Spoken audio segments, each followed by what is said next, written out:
Well, welcome back, everybody.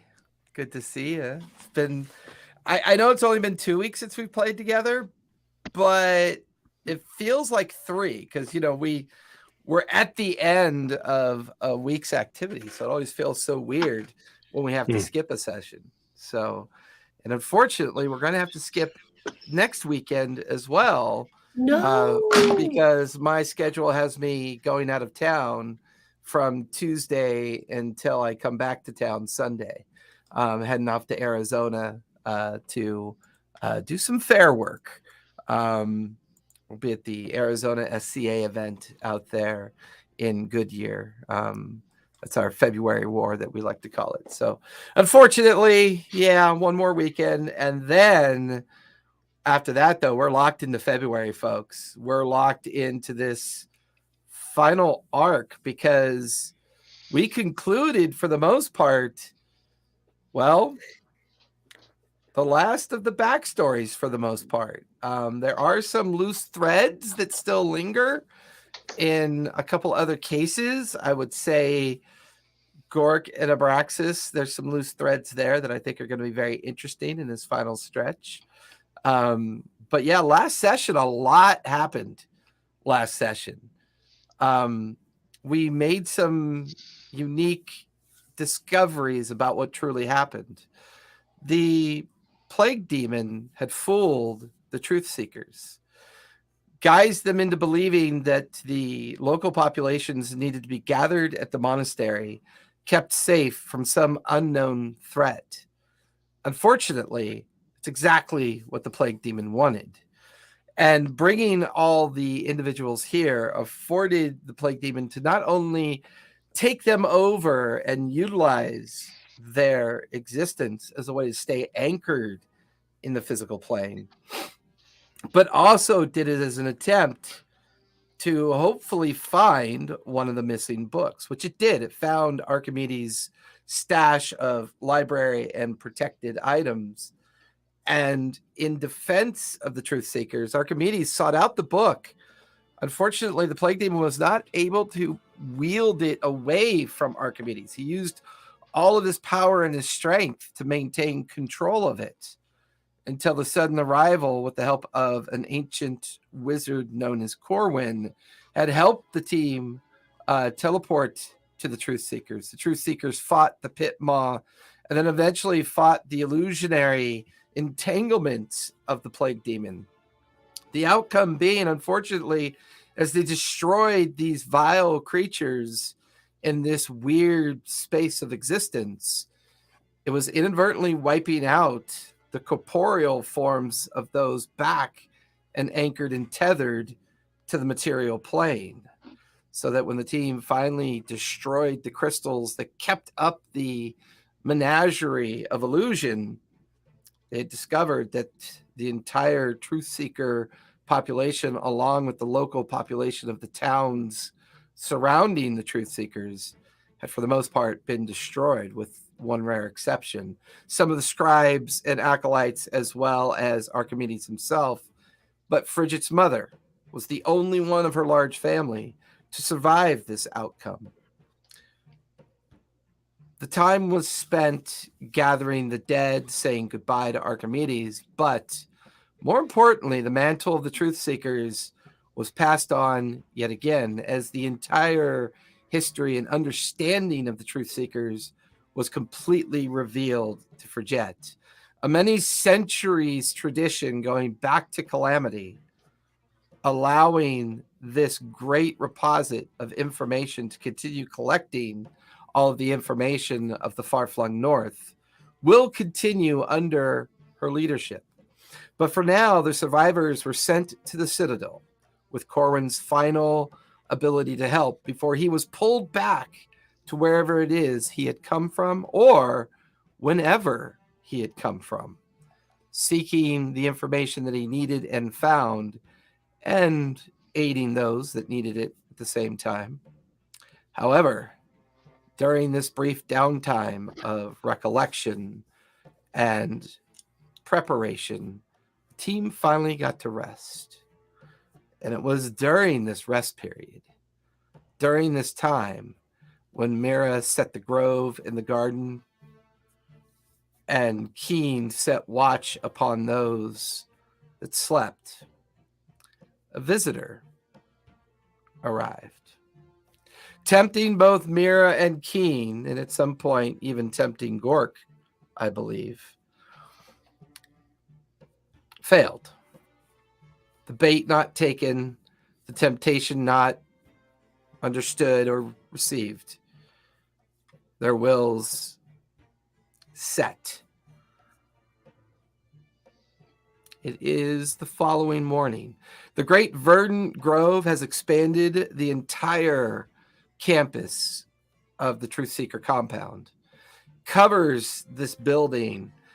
This new tree has already begun to sprung, not all that dissimilar than the tree that is currently doing quite well in the Valley of the Gray, renamed after the group that aided those that resided in the Valley of the Dead, as this second life tree springs into existence.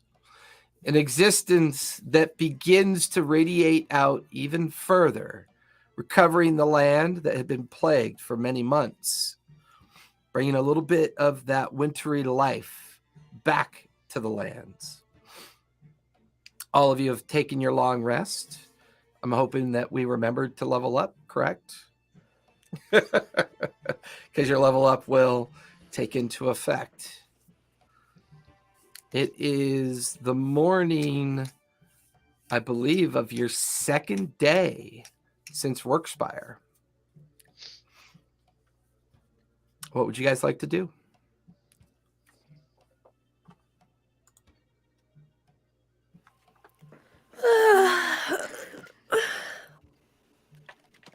Morning, everyone. Did we send people to the Citadel already, or are they still? Okay, so we're alone at the...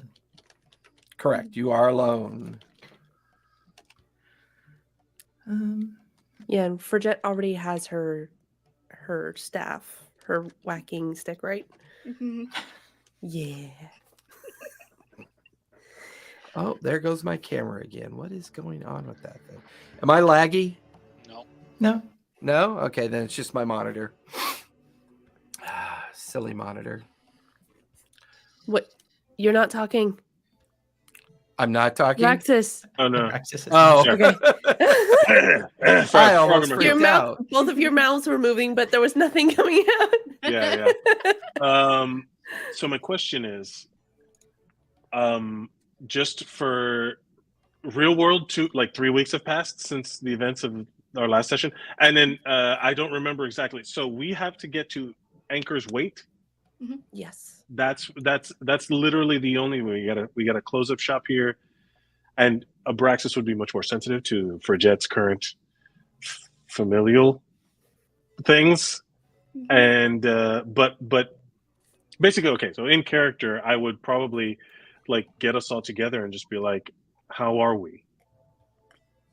And I'll look at Frigette. Well, Are we ready for this? I wasn't ready for any of this, Abraxas. I'm gonna be honest.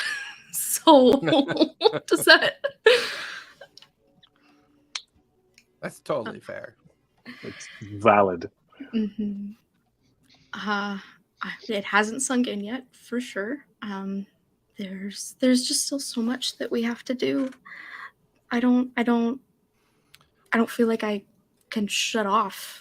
I feel like we just need to go and make things happen and just, save the world as it be. Yeah. But that's what we're gonna do, right? That's what we're doing. There's a so we can get blinders and get bogged down and hyper focus on what's preventing us or stopping us or any obstacle, but big picture, pulling back, we can see what we're almost there. We're close. We wouldn't be facing there wouldn't be so much effort to try and stop us if we weren't already this close. We just got to keep pushing. So much? Yeah. Planning to just walk there. It's pretty far. Yeah, I believe it's north on the coast. Am I right? we have Hmm. we have to get to Menti, and Mhm. we'll have to find our way there through the air. How far What do away Yeah. is Minty?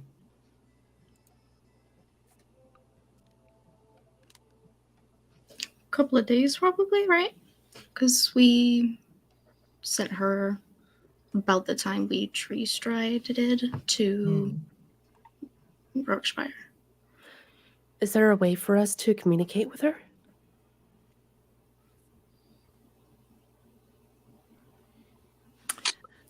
No Okay. walkie-talkies. I don't think so. No. We I Oh, don't Minty. think. Yeah, I mean, I don't think we have a sending stone. Do we not have sending stones? We have Nothing? one for Allura, I think. Oh, right. Yeah. And she can't message unless she knows. Does she meet Menti? Does she know Menti? Oh. Group I chat. mean, She is. for the most part, yes. for the most part, I mean, Menti's kind of like your crew. Like Menti never really Yeah. leaves the ship. I mean, there's not really any kind of like understanding of what even Menti might be or isn't, from a certain degree. Right. So Well, Abraxas knows what a version of Menti is, but who knows if it's the same as this timeline. Did she? I know what she is. She showed me, but I haven't told that to anybody. Sorry. So are we just waiting here for her? It seems like a couple days is a long time to just stay here. Yeah. Unless we make a signal or something to let her know that we're here. Maybe she could see it. If she was flying this direction, well, I think the last time you guys spoke with her, she was on the way to meet you towards Rookspire. yeah, not here. Correct. Over by the city. So we have to get back to the town, the excavated town. And when you left, it was about a 3-day journey for her. And you're on your second day of being in the area. So Right. that you could expect her near Rookspire within about a day or day and a half would be a good guess. Right. We sent all of the survivors of the True Seeker order to The Citadel. the Citadel. Along with the collection of books, the urns, Mhm. and an understanding to let people know, whoever's in charge there, of what took place, what transpired. Right. So we need to get back to Rookspire, and we need to, which is like a trek around this mountain, right? Like we have to go It's back. about a day from where you currently are. To save Right, time, so- Corwin had teleported you Right. to the current location. Okay. So if it's about a day back, it's also about a day for Minty to get there. So seems.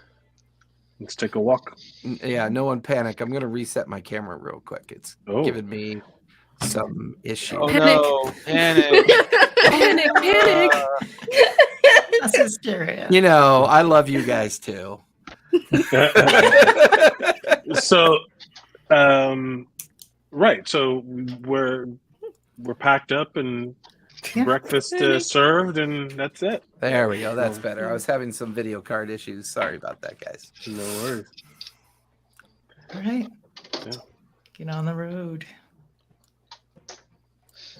I Mira, think Braxis would scout flying, just like kind of fly, do a lap, and then come down and join Yeah. everybody. And, I want to you know. polymorph into a giant polar bear so that way people can ride on top of me. Dibs. Yeah. for just a kid. Gork's like, can I put armor on you? It's about this movie I saw once. Put friends the helmet on it. Oh my god, Gork with a Wait. lance riding on the back of Mira the polar bear. That would be so cool. Mhm. Wait, didn't we learn that Kaladin is the big bad of all of No. this? Yes. You'd learned that it's possible that Kaladin is at play. A Yeah. version of that Kaladin or our Kaladin? Hard to know for sure. Probably ours because that guy is dead and Friends was the only one True. that was left behind. True. That helmet didn't really help him none. Oh, Good memory, wow. Mara. Cold-blooded. Yeah. Interesting. And we have the helmet with us. You do. Although it's an affinity helm designed and attuned to Kaladin. It's gone inert since his death. It's it's anchored to his spirit. So it's kind of a normal helmet at this point. Oh. Is it? It's just a. Is it like? Does it? You know how like magical things fit to the thing? If I put it, will it like wrap around my horns and stuff? It's not really animated anymore Oh, got it. So it's just a helmet. because it was bound to Kaladin. Hmm. At least I that see, I version. see. Was Kaladin the one that went off with Allura when I joined? Is that Yeah. Yes. Correct. Yep. he's dead? Is that Well, a version of him is. Yeah, he was with all of the. That's others right, that were folks. We dead. call this time fuckery. Yeah. Yes. Timey-wimey BS. Yeah. I can't wait. Timey-wimey bullshit. I'm just glad you guys didn't run into the other version of Gork. That would have been really weird. Hey, Hey, there's still time. The We're world would have still time. imploded. We can't have two of them. It's like I a will bag live of that. holding and a bag of holding. Yeah. Side joke. Is there such a thing as a bag of belongings? Yeah, it's a bag of holding with all your stuff in it. No, but then it would be called Bob because you get to carry Bob wherever you go. That was a joke she didn't get to tell at the beginning. I'm super sad. She found a way. Let me Where go there's get my dad bod t-shirt on now. come on now. So your, Where's- your where's quality Bob of when you dad need him? jokes has really been. Forget and Mirror are now going to slip into the ever familiar echoes of laughter.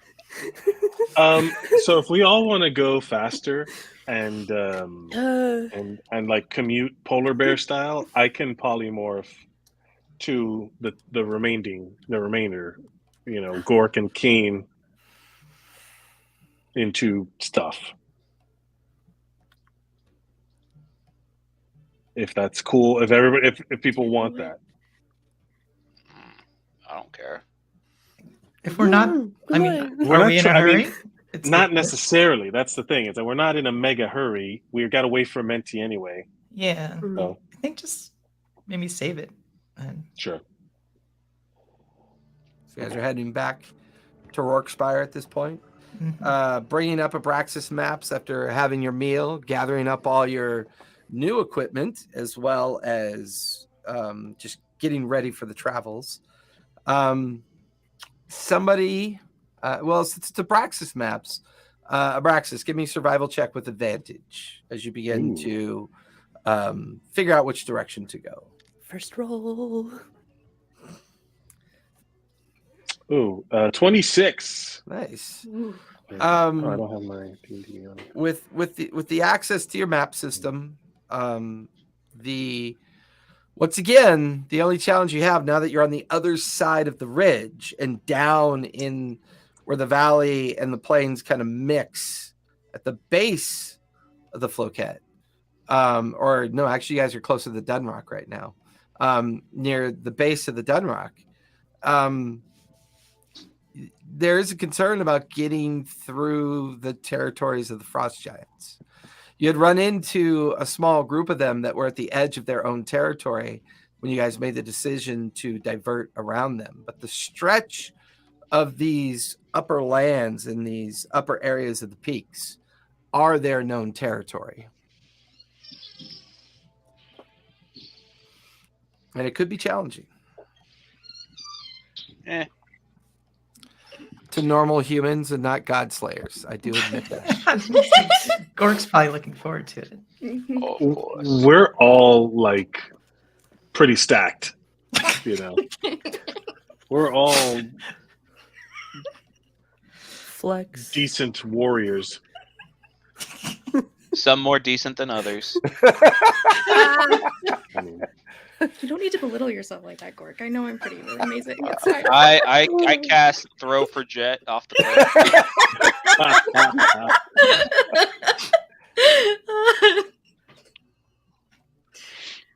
Oh my god, what am I gonna do with you guys? If we find ourselves with too much time, like we don't think Menti's gonna be there when we get there, we could go look at the cave that Gork saw back when we looked at Keothi's tower. He saw. oh right, Oh yeah, the cave. I totally remember the cave. right. It's the short attention span. Here I am trying to just go out of my way and do something nice, bring up a thing you were interested in. I totally. It's like Forget and Gork are on the back of Mira, and Forget's trying really hard to be like super nice to Gork.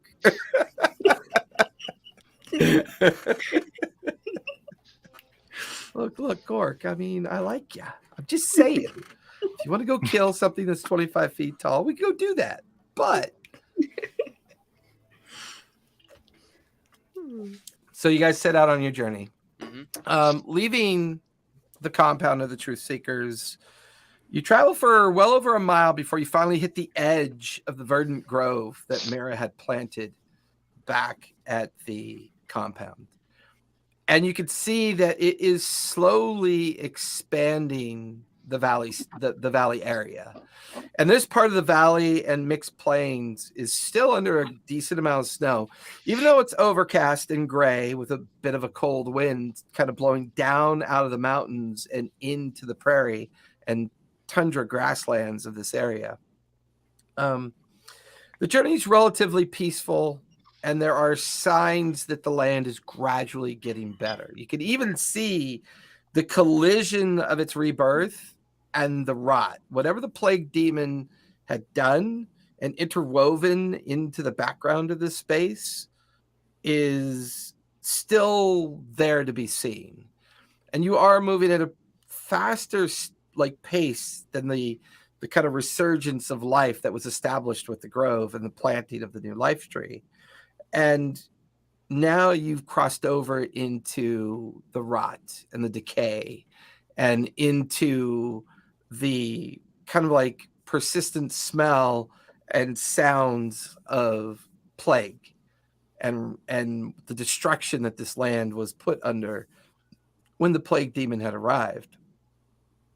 But locals are beginning to return from the hills. There's moments of parody and soft conversation with them. They point in different directions. They give you warnings about frost giants and strange rumors from time to time. A small group of farmers and herdsfolk that you run into during your journey in the direction of the Dunrock offer up insight about their behavior. They were fierce, dangerous, deadly before. But as they noticed that the land began to resurge, and they noticed the strange threat no longer plaguing them initially, these folk have realized that the frost giants have disappeared. They've receded back up into their territory, back up into the tall, frozen peaks of the Dunrock Range that kind of takes up a good 200 square mile area. And it's this first half of your journey of getting this information that's something has changed. Either was recognized, there's kind of like a warmth to their faces and their thoughts. And you recognize some of them, for Jet, as folk from other villages. I mean, this area, for the most part, is agrarian. And folks live off either the land, their farming, or their herdsfolk abilities, and their local kind of crafting and cottage industry abilities that they have. The anchor to all these communities for so long had always been the Truth Seeker Monastery. Now that the mantle is expressed by you on occasion, they notice this and they give the mark of the Truth Seeker. You do the blessing as you walk by them of the Truth Seeker. And word has already begun to spread. By the time the half-day journey allows all of you to reach the base and roots of the Dunrock Peaks, most of the crowds of refugees and those returning back to the valley have passed on. And now it's just the silence of the frozen base of these great mountains that you kind of stare up at. Jagged rocks, gray, broken facades covered by great heaps of ice and snow.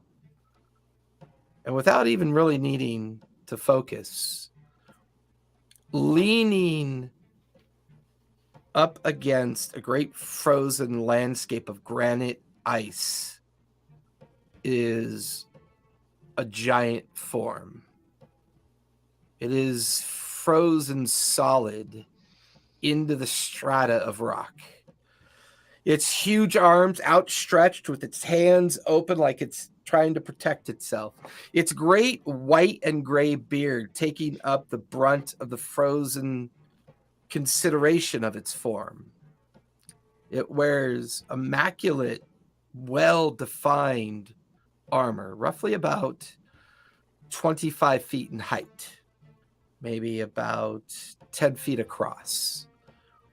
Braced at its feet, frozen along with it, a great war axe that by itself is 12 feet long, very well maintained, but frozen in ice.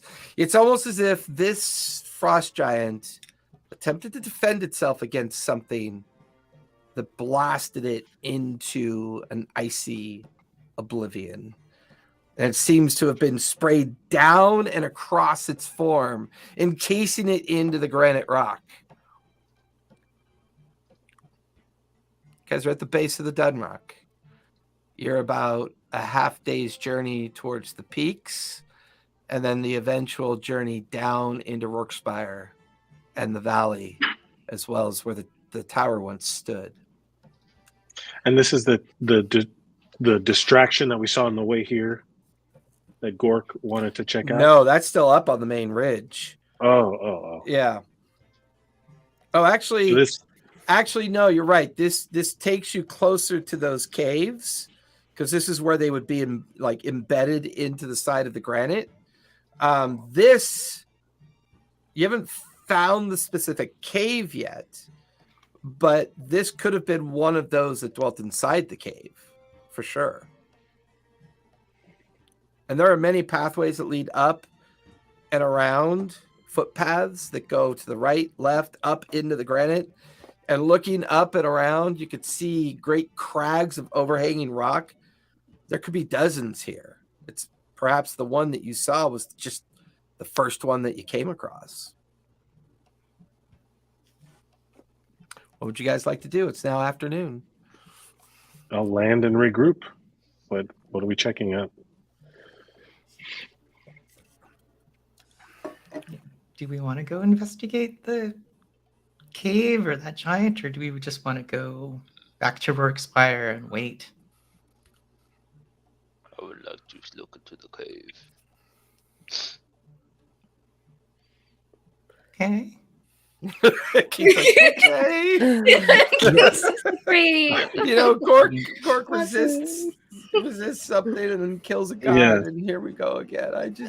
So what you know about these giant things? These are frost giants, is what we're seeing. The one that you're seeing frozen solid in defense of itself appears to be a frost giant. Has all the telltale signs. Okay. Does it resemble like one of the giants that helped us in the battle in the Grey Valley? Like, are they wearing any markings? Those were Yeti, I believe, that helped you in They the. were Yeti. Yeah. Oh, okay. Yeah. These are much bigger. Oh, Gork like to have frost giants as an ally. That would be awesome. We, in previous times, had made friends with giants. We had rescued a was it a frost giant that we No. rescued the cat? No, he was executed, and then the giant war at the mountain started, and then yeah. Right, Oh, yeah. right. Yeah. But they were frost That was in a giants, different right? timeline. They're myriad. I think one of them was a storm giant. Yeah. Like, Okay. yeah. Okay.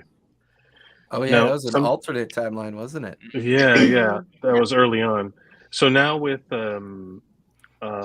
this frost giant, this is a frost giant that has been frozen into the side of the mountain. Yep, appears to be. So that is, That's kind of ironic. yeah, my brain can't process those two. Like as in world, that would be like preposterous. It would require a great deal of force and strength to make that. Frost giants are immune to cold. Mhm. This glacial like encasement feels like a form of paralysis. We could thaw him out. Like a stasis. Is he? No, Is like he sitting out? like it was under the effect of something. So he's sitting outside the cave. He is currently outside to the right of the granite face of the cave. To his right is the cave entrance that's roughly 20 feet tall, 18 feet across. It's this like low-lying, craggy-looking cave entrance. His hands are out in defense of himself, and he's leaning up against the granite surface like something blasted the ice to paralyze him against the granite wall. Is he alive? Just I mean, give me a medicine Stuck. check as you, yeah. I mean, his form is about 20 feet away from you, directly in front of you, as the cave entrance is off to your left. okay.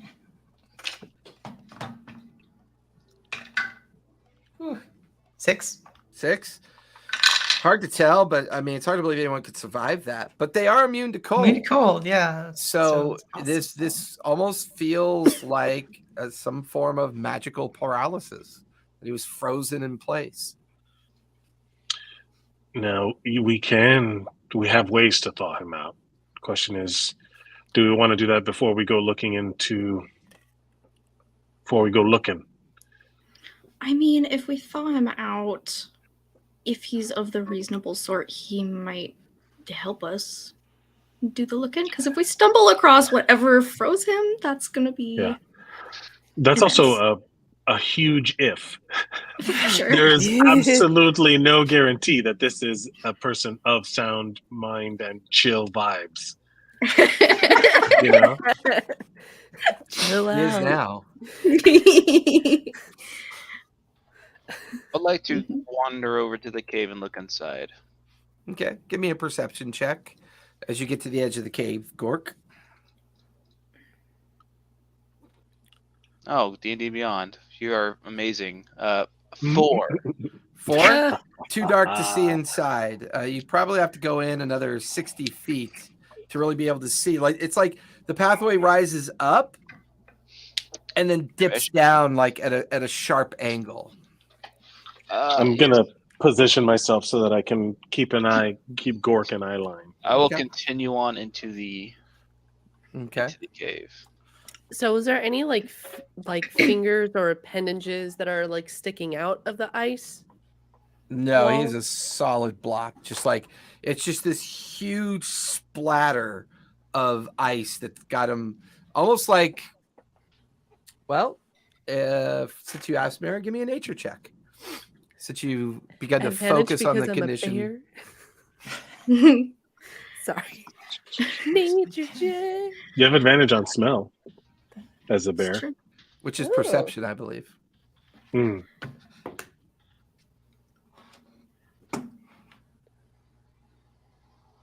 19. 19.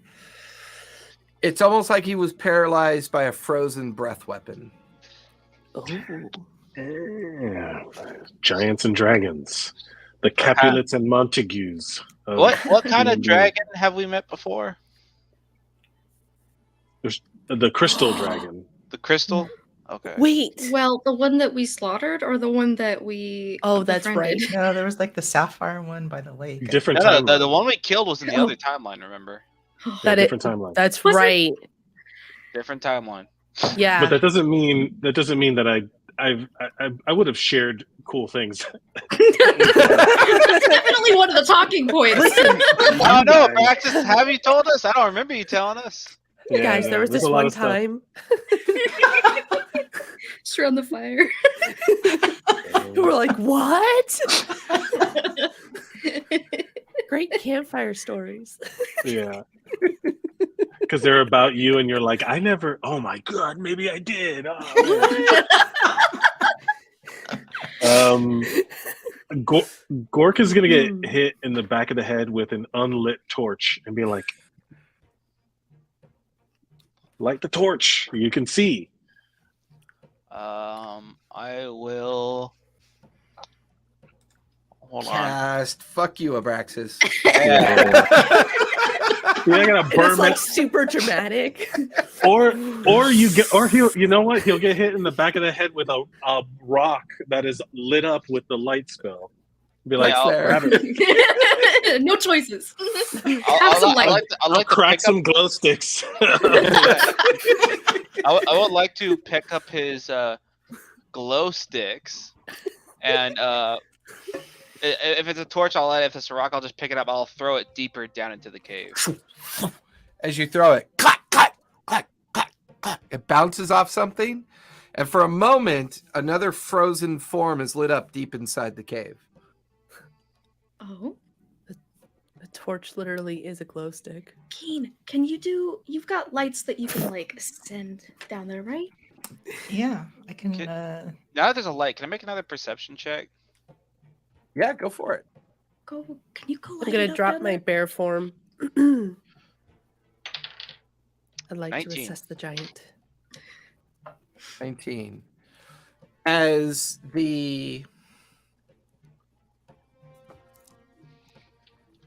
light centers and it refracts off the different, there are at least 3 other frozen frost giant forms. 2 look to be suffering from significant piercing and slashing damage on both neck and arms. 1 even appears to have been completely kind of like eviscerated, and like their chest areas exploded outward. And then all 3 of them seem to be stuck in this like frozen kind of like spray similar to the other one. But I don't see anything else. I don't see anything else in there. I mean, that's all you can see from where you are. The cave goes deeper. Mm. This is like at the fringe and edges of kind of like the opening of the cave. So the you question can is, do we see- really want to find out what did this? I'll kind of back out. There are more giants in the cave. That one. Like, nod over to the frozen one. He was probably protecting his kin from whatever attacked them. Or he was a coward and running away. Or he was the first to fall when whatever it showed up. Another dragon, perhaps. Are there any like claw marks or any like notes of abrasion anywhere in the Give me a cave survival entrance? check. On the other, there are plenty on the other giants.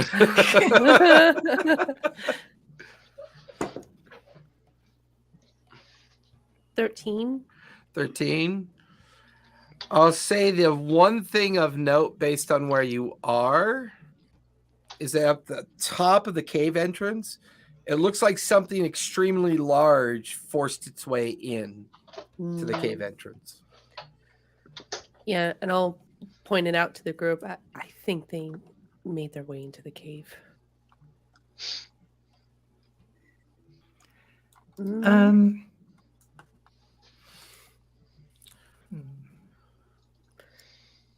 Do I know of anything local that would have been able to have done this?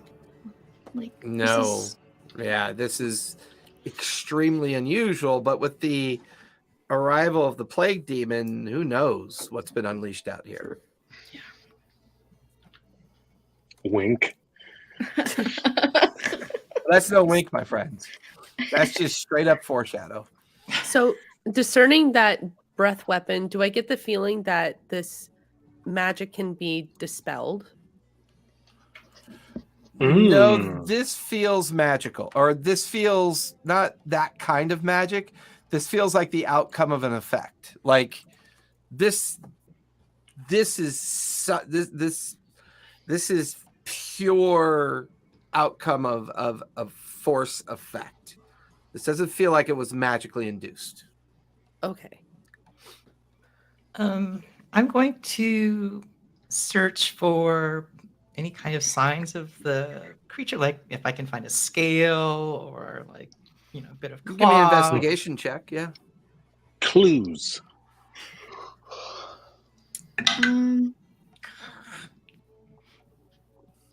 I love 17. it. 17? That's actually pretty good. Not for me.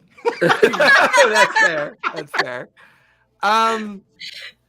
With Gork near the entrance and slightly inside, kind of calling back what he can see, the rest of you over by the frozen form, Keen, you kind of walk over to the side area where Mira had pointed out the abrasions. And at the base of the granite rock, something is sticking out of the snow. And you walk over to it and look at it. It's large. It's about the size of a large shield. Whoa. But it's got a weird appearance about it. All right, dig it up. See what it is. As you start digging it up, there's a rot smell. And as you pull it out of the snow, it has all the signs of a white dragon scale. But there's something wrong with it. This came off as something sick or malcontent, or this came off of a creature in great pain and suffering. Guess I'll call to the others and say, like, I found something. Would is the weird white dragon with the crazy eyeball thing on the side of its head, that was at this timeline? That was the No. other timeline. No. That was the one that was under the corruption of the head of the army and had forced Geladon to do its bidding. Yeah. That was the Geladon timeline, and that one was way before transition. So I would like to. I'll mention that. Okay. I'll take the scale. Can I try and cast locate creature on a white dragon?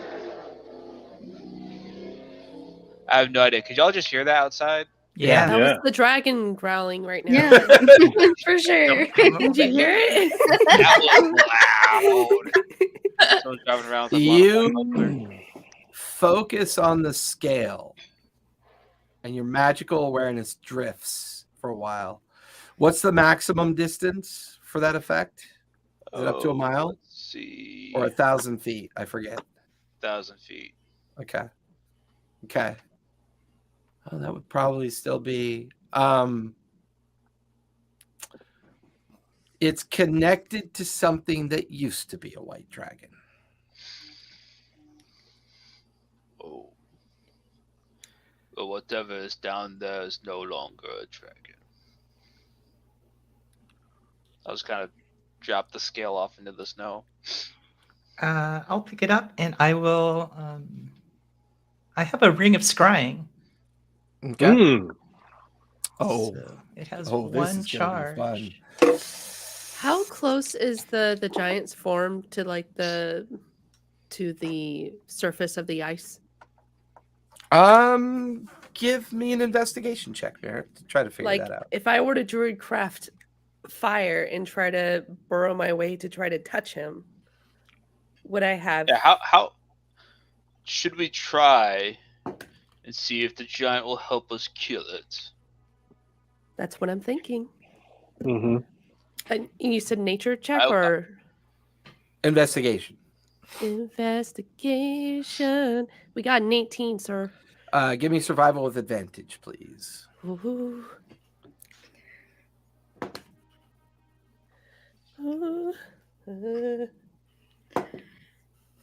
20. 20. Any kind of flame effect or any kind of burning effect would probably melt this ice pretty quickly. It's more of a encasement of shell-like ice as opposed to density of ice. Okay. This was quick and forceful and just blasted into his form. Can I Like go up and So- cast Lesser Restoration on it? You have to be able to touch the target specifically. Oh, I And none of him can't is touch. actually part of the ice shell itself. Yeah. If there's a way that Mary could get you in there to touch him, So it's like a full that cast, it might like work. of him, like he can't, So the ice is Alright. there on it's a magical effect, essentially, is what you're saying. It was the outcome of a force effect. I'm so going it's to physically there, Okay. not magically there. Correct. Yeah. So Can I I'd just like try to. and break the ice with my fists? I was. I was gonna use Druidcraft to like. Are you have still my... a polar bear, Mira? No, I dropped it. Okay. I'm gonna cast Wall of Flames on the giant. Shit. Gork's like, you want me to break it? Oh, And the bear's like, okay. wait a minute, Gork. This Here, 20-foot let me just wall light it of up there. flame just kind But- of like comes into existence. But obviously not to the Wow. point where like he's gonna burn or anything. Just or yourselves just or enough, your friends. Yeah, just enough to where like it will loosen the ice. So, And he's Keen, you're getting ready free. to do scry, correct? Hmm. Okay. Mira, we'll say this will take some time for you to kind of prepare this. You pull everyone back. Keen, you set into your third eye, the mind's eye. Ooh. Scrying is always interesting. It's a great way to look in on both the willing and the unwilling. But there's always a risk of awareness. There's always a chance that you could be detected while staring down into whatever you're looking into. And you activate the spell, your spiritual mind kind of rises out of your body and it hovers there for a moment. And you begin to focus on the idea of this creature. You can look down to see your physical self holding on to the scale to give you focus. And this sense of hate, pain, and a mind filled with angry chaos pulls your mind's eye into the cave. And as you're pulled into the cave, you're passing by frozen and destroyed forms. I'll describe all this as I'm going. And as you pass by these frozen, destroyed forms, you can see destruction. You see a massive stone gate system that's been destroyed. You see the beginnings of an underground frozen city of giants. You are pulled through it visually at the height as if you're racing through their city streets. The city itself is not grand as much as it's just big for their use. It feels like a population of about 100 frost giants could exist here.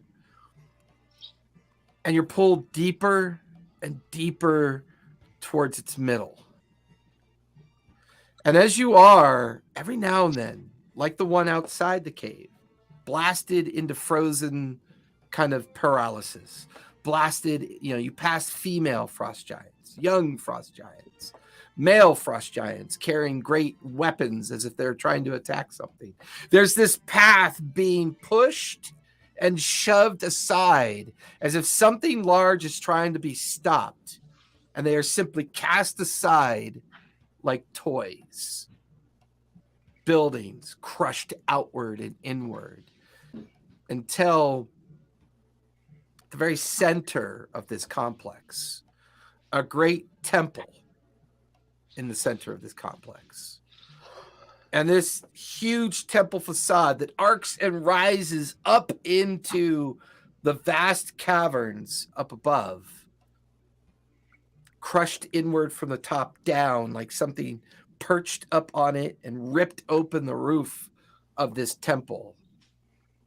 And then your mind's eye floats up and down into the temple. You can see the largest frost giant you've ever seen, a good 40 feet tall. He is prone on the ground, frozen in a blast of ice, curled up on a great mantle, a great kind of like dais of stone, a creature unlike anything you've ever seen before.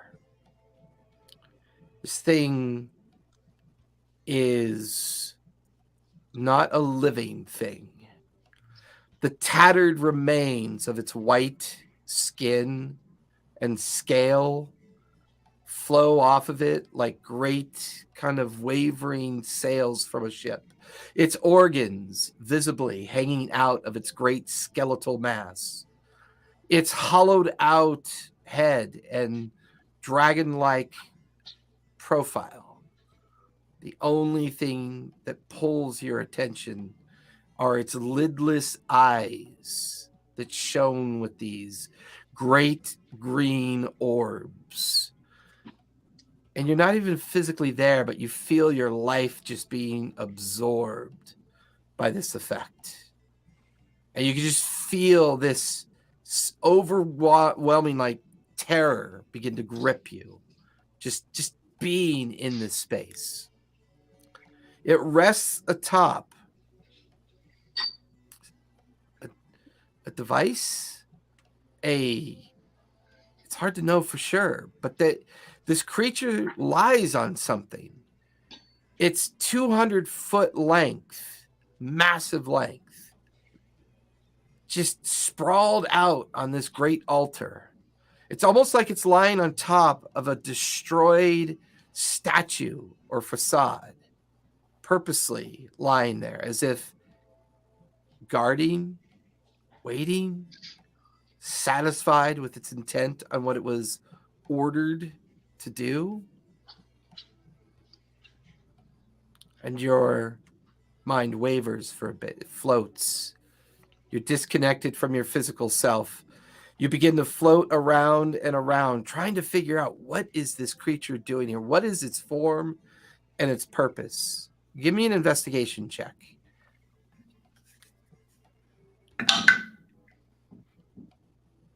Another 17. It's hard to see. Inside this temple and this frozen form of another frost giant, this one wearing a great black crown on its brow, its weapon lying alongside of it, a hammer unlike anything you've ever seen, massive in its scope. The great armor that it wears, frozen to its physical form, and it's frozen to the ground itself. You get the feeling that this might be this community's chieftain or leader, and a last stand was made here. Does anyone in the party speak Jotun or Giant? I can speak and understand all spoken languages nowadays. Oh yeah, that's right. Spoken. Yeah. I mean, yes. Keen begins to read a strange language across parts of the broken kind of like platform that this creature lies upon. In here, and this would be expressed in Keen as Jotun, and then Frigette is translating for everyone.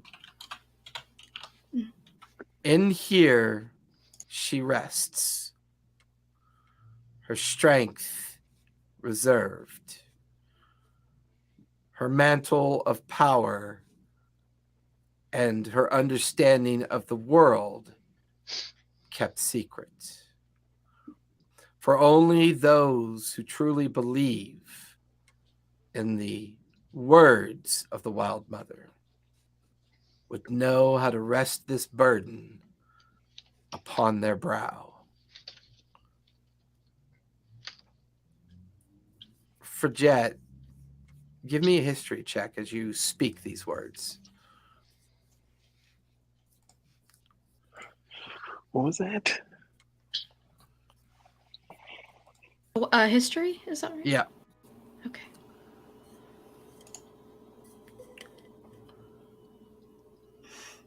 $11. Boy, it sounds familiar. Sounds really familiar.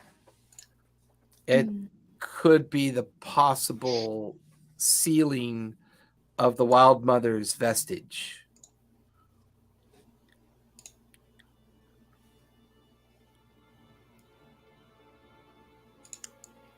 Just can't remember the detail. You can't remember more than that, the verbiage.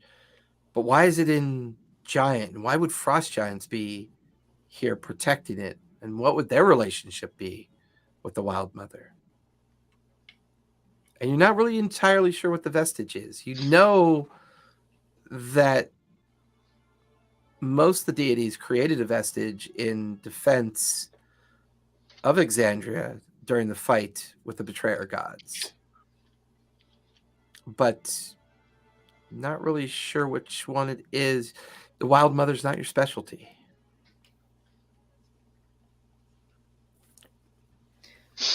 I would relay that knowledge to the rest of the group.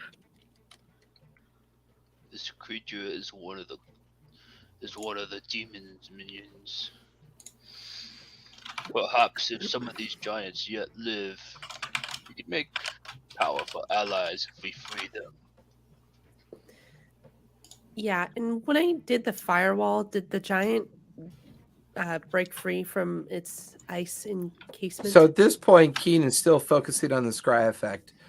We'll say she's safely off to the side so that when the effect of the firewall kicks in, you're able to manipulate it, control it, and kind of guide your concentration of it in such a way that eventually the front facade melts away and the thin veneer that's left behind. You watch as Gork just reels back, drives his fist into the base of the thin shell of ice, cracking it all the way up, and chunks begin to fall away. And then the form slides off the granite. The huge 20-foot tall giant slumps down onto the ground, seemingly not breathing. Okay. Keen, give me a wisdom save, please. No, actually, with this one, give me intelligence. I'm sorry. Intelligence save. Yeah, intelligence save. 23. Okay. You continue to look in upon this creature and what it's currently doing. To no ill effects so far. So the creature you said it looks like it's dead? The giant? The giant. Yes. Yeah, he slumps off the granite. He's just not breathing. He doesn't look like he's under any kind of physical harm. He doesn't look slashed or like he got into a physical fight. Can I try lesser restoration now? You watch as Gork puts his hand on the massive forearm of the giant, the frost giant, speaks Grumash's name. The power of the spell pours into the giant. The skin goes from like a gray blue to more like its normal gray white of the frost giant appearance. And within a few moments, twitches slightly. Nostrils flare. You can hear his deep breaths kind of coming in and out of their mouth. An eye opens and then another eye. Looking around, seeing all of you. You're He in good sits- company. He sits up. And for you, Frigette, you hear giant speech when he starts talking. Mhm. But everybody else hears. You hear it as a literal translation, so you know what he's saying. everyone just hears giant speech. So you're the only one at first who can hear him. Hmm. What has happened? Where? And he suddenly sits forward and looks around. Where did the creature go? And he looks over his shoulder at the cave entrance, looks at the rest of you. Did you bring it here? Why would you bring such a beast to my city? We didn't bring it here. Who are you? We're the Grey Guardians. It's all right. I don't. No, none of us understand this, but Forget, right? Yeah. Yeah, like you Yeah, can the tell mirror would through be his like- you can tell through his physical appearance that the moment he stands up and you see his huge 20-foot form stand up and looks down at Gork and then looks at the rest of you, he seems confused, unsure of himself. He's tentatively reaching for his axe just to keep it in his hand, but doesn't seem to be threatening at first. We just happened to find you like this, good sir. We wanted to thaw you out from this really crazy ice breath. I'm blast. impervious to being frozen. I don't understand what happened to me. I'm going to turn to Keen and be like, why is Forget mocking him? Does she speak his language? What is happening? I don't understand. Where are my... I think they're Did inside. it get inside?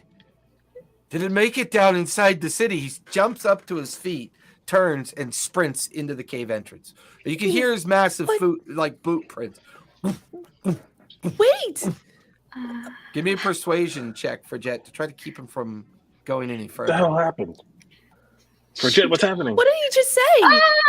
I will chase after the giant as he goes running off. Okay, Gork immediately sprints after him.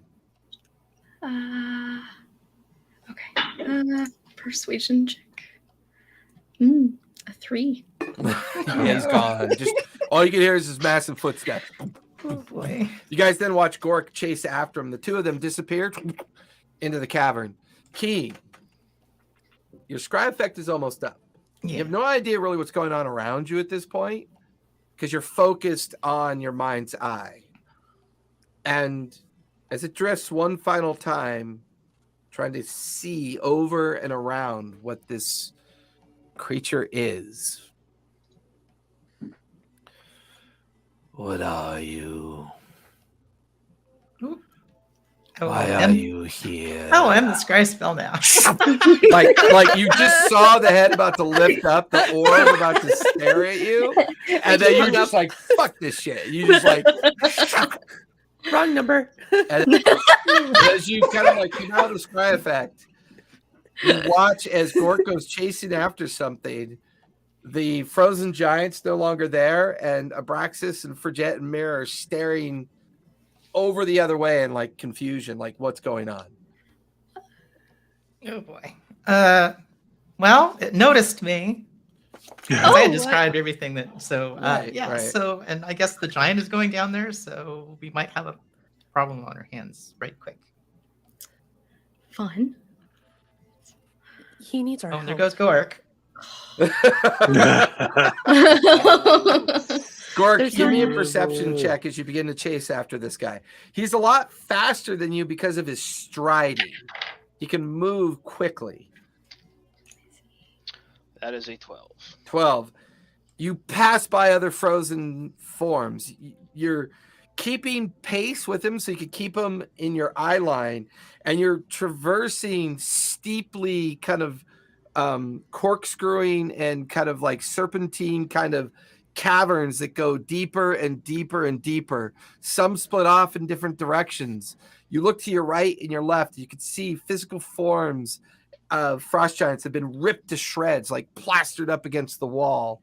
Some that are frozen into the ground, similar to how you found this one. But you continue to pursue. You go deeper and deeper. It's getting colder and colder. Give me a con save, please. I'm okay with that. That is a 23. 23. Almost. You can see your breath. It freezes in front of your face the deeper you get. The cavern rocked walls are replaced with like actual ice remnants as you're now in the strata of an old ancient glacier and you're passing through its tunnels of cold. The giant continues to run and run. Can I see him? He's about 100 feet in front of you. Can I just start yelling at him in Orcish? I can't understand anything. Give it a try. And persuasion or intimidation, your choice. Persuasion. I'm gonna turn and run towards the cave. Mara turns, sprints towards the cave. What in the fuck is happening? Who's saying? What are you talking about? What language is everybody speaking? I don't understand I just anything. keep hear Orcish now coming out of the cave too. Yeah. 14. Yeah. 14? Oh my god. Yeah, I didn't roll great on that one. Neither did I. He stops for a moment, skidding to a stop, kind of like his head kind of touching the top of the tunnel, looking back. And in Orcish, he replies, "This is not your fight. Leave." He's like, I style out of just sheer surprise. Yeah, I'll reply. Oh, I don't know how long you've been in that ice, but it is my fight. But if you go in there, you're just gonna get frozen into a popsicle again. Yeesh. I have a duty to my people. I have a duty, Yes, and yes. I will fulfill it. We will help Come if you want. Fight. We will help you, You but will you need to probably wait for die the- alongside me. And he goes back to running. And it's at that point he runs and steps through a frozen kind of underground cavern. And you watch as he steps into the beginning edge of the frozen city that his people live within. And you stop there for a moment looking at this massive expanse of a cavern, this hollowed out ancient glacier. And you can see this clear path of destruction up kind of like a main avenue of the city. Frozen blasts of ice clearing the way all the way up. Forms either frozen into it, slammed down. You could actually see to your right a 20-foot, like, sprawled out form of a frost giant that this great kind of like claw print has like just severed it into multiple pieces. Like something just stepped on it like it was nothing and kept marching towards the center of the city. Mira, you're now inside the cave, following and listening and following. What are the rest of you doing? Oh, I'm sorry, I'll go ahead, cast Mira. light on my staff. Staff starts lighting the cavern for you. Keen, for Jet, and Abraxas, the three of you are outside the front of the cave still. I'm gonna shout out to Abraxas them. is Come on, you flabbergasted. guys! What are we? Why? What is the point of this? I mean, there's a scary monster thing in there, and now two of our friends are going after a frost giant who's gonna fight it. So, what are our We gotta options? stick together. We gotta stick together. Sounds about right. I grab for a jet and start flying, and Yeah. Yeah. Start flying like in. I just grab like they're both, just like. Ah. She's just like, by the way, next time, can I just interpret instead of like be making up the words? Cast mage armor on myself as we get down. Stepping into the cave. For the three of you, everything I've described for the others that have already come through here, right? You see the frozen forms. Some similar to the way that the first giant was, but some ripped into half. Limbs torn from body, great wounds that look like something very large was fought. I have detect magic up on my Okay. eye, so Fair. I'm just if there's anything magical strewn about, I'll ping. It'll ping for me. I'm keeping an eye out for magical effects, magical items, and people carrying magical things. Okay. Gork, you stand at the threshold entrance. You've noticed now the giant slowed down. He gawks at the amount of destruction and death of the center access point of the city and just sighs and breathes heavily. He begins to kind of like chant and murmur to himself. He brings up his hand and you watch as a globe of light appears inside of his hand and he sends it up in the air and it pulses out.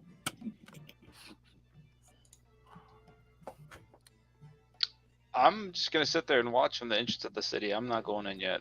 Okay. How far away is he? You're at the frozen transition from the cavern entrance. Mhm. He's only about 20 feet downward in front of you, and you just watched as he's launched this arcane light up in the air, and it pulsed across the surface of the city. Mira, you transition from rock to frozen ice caverns as you make it into the beginnings of the glacier. Go ahead and give me a con save, please. Okay. If you guys have any cold resistance or immunities, make sure you let me know. Well, I This is was what- about to say I have the leather of frost giant strength on. I'm not sure if that also makes me impervious to cold. No, I think it just gives you the frost giant strength. It just has the name. Okay. Yeah. Okay. Con Is that what you got from save- Gork? You got that one from Gork, right? Yeah. She Yeah. never uses it. Well, maybe I'll use it tonight, Gork. Actually, to be fair, I did use it at that bar that we were at. Yeah, Um, we arm wrestled. It's true. I think you Yeah. used it one other time, but I can't really. She kicked your ass, Seabass. That was so awesome. I love that episode. 21. 21. Okay. It's cold. See your breath form. They turn into ice shards the deeper that you get.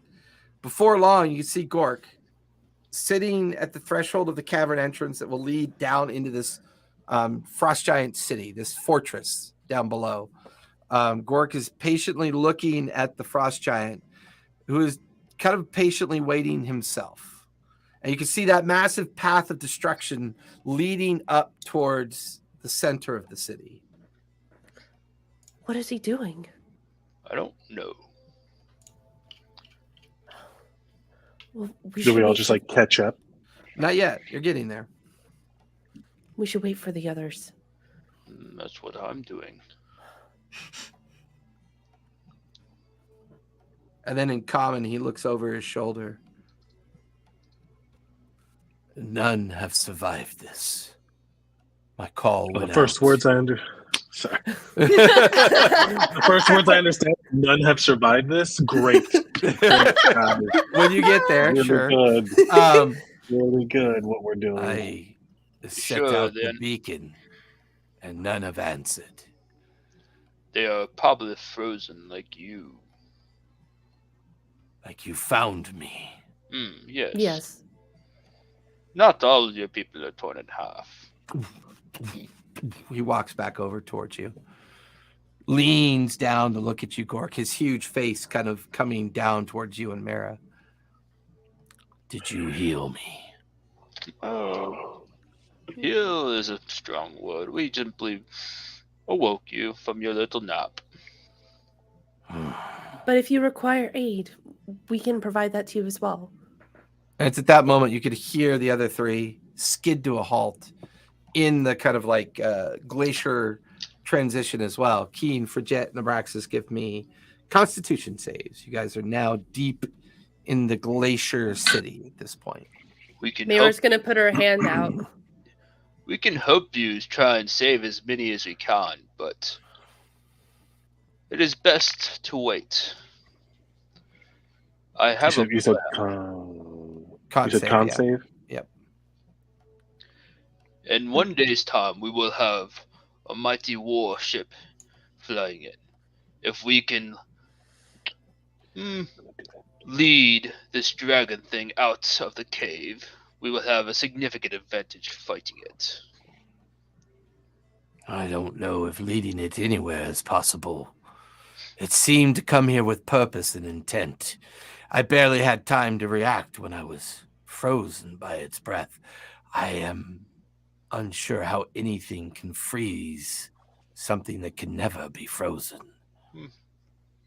I guess we'll just have to kill it then. What'd you get, Abraxas, for Jet, Keen? 25. Okay, you're good. Okay.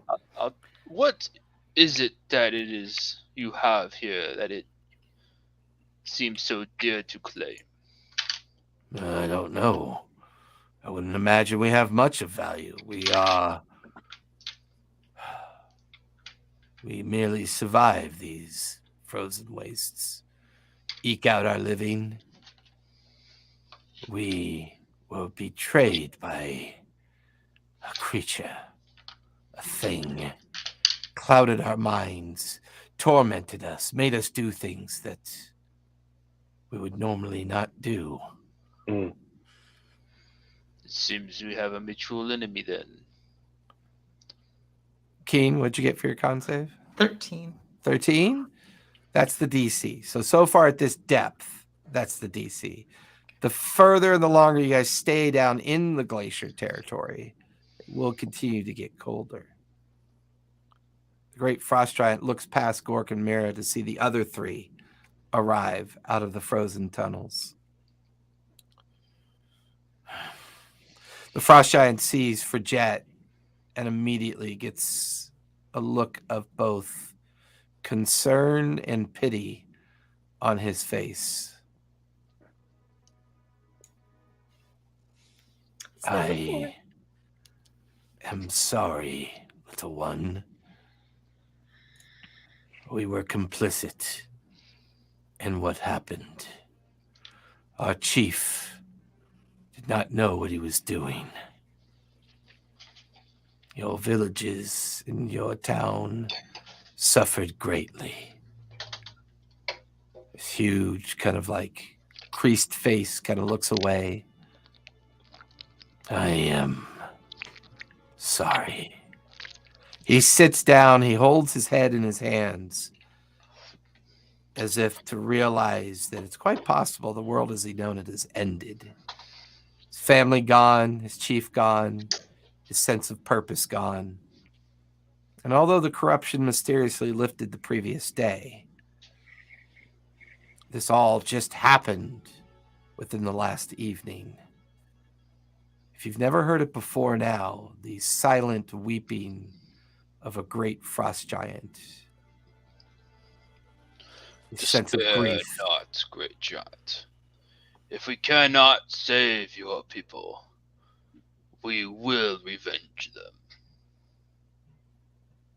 How do we save our world? Both How do we start by save everything that we continue to lose? Our faith, our understanding. This creature tore through us like paper.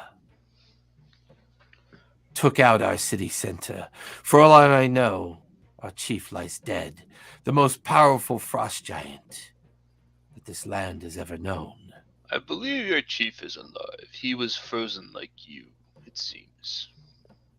By what From magical sense do you know this? How could you possibly understand?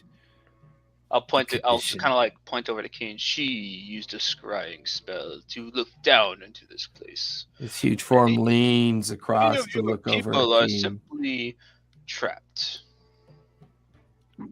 Trapped. So there's a Why chance. is it here? I don't understand. What is its purpose? It seems to Well- be guarding something now. Guarding something. Something wild, mother. The temple. Yes. Is there a relic here? A relic, I mean. There are stories that we tell. We are followers of the Wild Mother. We turned from our Patreon many centuries ago. Perhaps if we free your chieftain, he can tell us. Perhaps there- Some of your mightiest warriors can be freed, and they can help us defeat this thing. If it is so keen on protecting it, it will not leave the temple. Maybe it will, but then we'll just kill it. You We speak have traveled far. We have... with a lot of confidence, little green man. I kind of point to the others. We have traveled far in the last year. We have defeated many things. Demons, dragons, whatever. We have slayed many things. This Is one he- will be another. His huge finger comes to point at your bear's emblem on your chest. Why would such a servant of Gramash be willing to help anybody but themselves? Because if I do not save this world, there will be no world for my people at all. Pulls away, looks at each one of you. How does one defeat death? Oh, I've already done that. I'll just get this big grin under my mask. He kind of smiles back at you. The cold here is almost unbearable. It's a lot colder at this point. But It's not when all of you realize that you must be at least a mile down into this old ancient glacier that's been trapped in this part of the Dunrock for some time.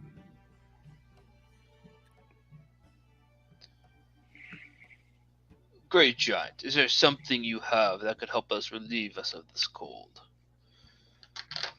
I do not. This is our land. This is our home. Oh, I was what We do not notice this cold as if you could breathe air without noticing air. It simply is. Well, do we try and kill the dragon first and then for your people, or are there some Dragon? that... You think that thing is a dragon? It used to be. Whatever it is now, it is something else. If you know what to call it, please do tell me. I don't know what it is. We'll just call it thing. I think that underestimates its potential, but if that makes you feel better, feel free. It seems like something undead, but it also seems to have powerful magic. The betrayer gods have corrupted it. We will purge it from the world. Or we'll be off. I do not want to stay in this cold forever.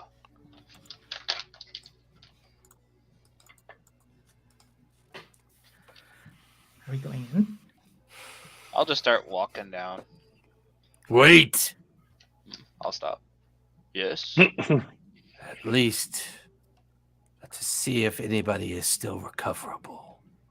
Let us come at it from the sides, not directly. He stands up, hefts the huge axe into its kind of like leather holder on his back. I will do my best to walk silently. But as you can see, I'm not designed for sneaking about. I don't think it matters too much because it already detected me when I was scrying on it. What do you think it is? Possessed. I don't know. A lich? A dragon lich? Those are powerful creatures. Our lore is familiar with what they are. But what is it? Why here?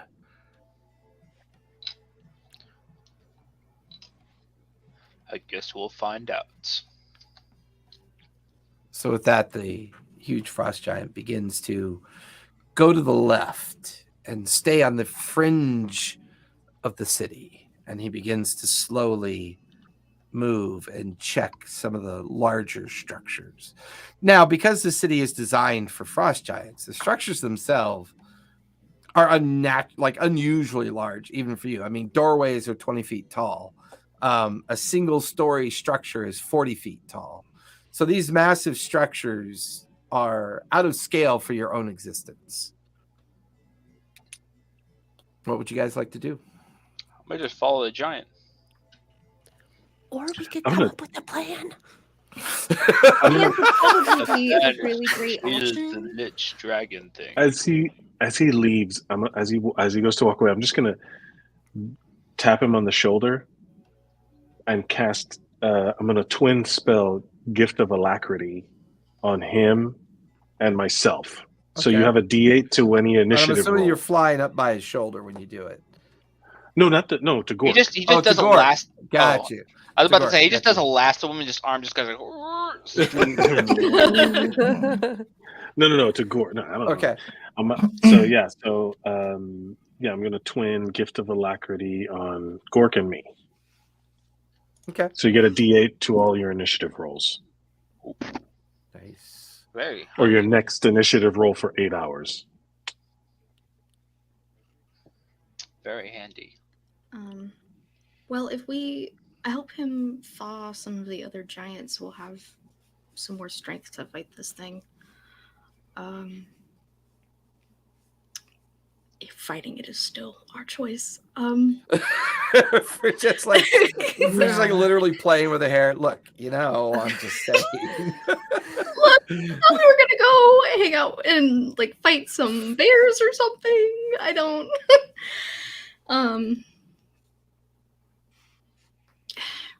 Mayra, do you still have the sneaky sneak spell that you did a long time ago? A sneaky sneak spell. Yeah.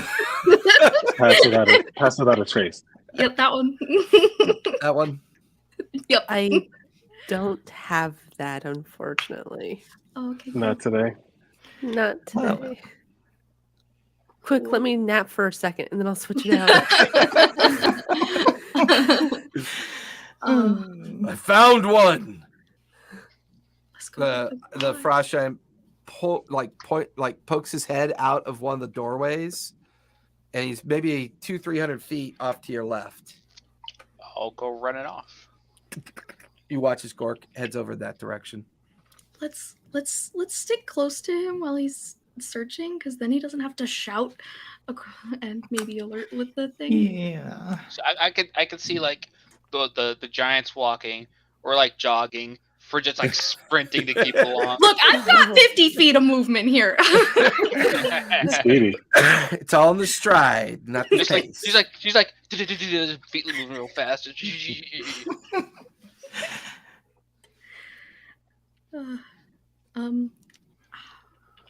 We should thaw this one. Yeah. You guys gather over where Gork is, and you can see inside another frozen form. A similar looking frost giant, but distinct, wearing different kind of armor, holding a huge bow, the biggest bow you've ever seen.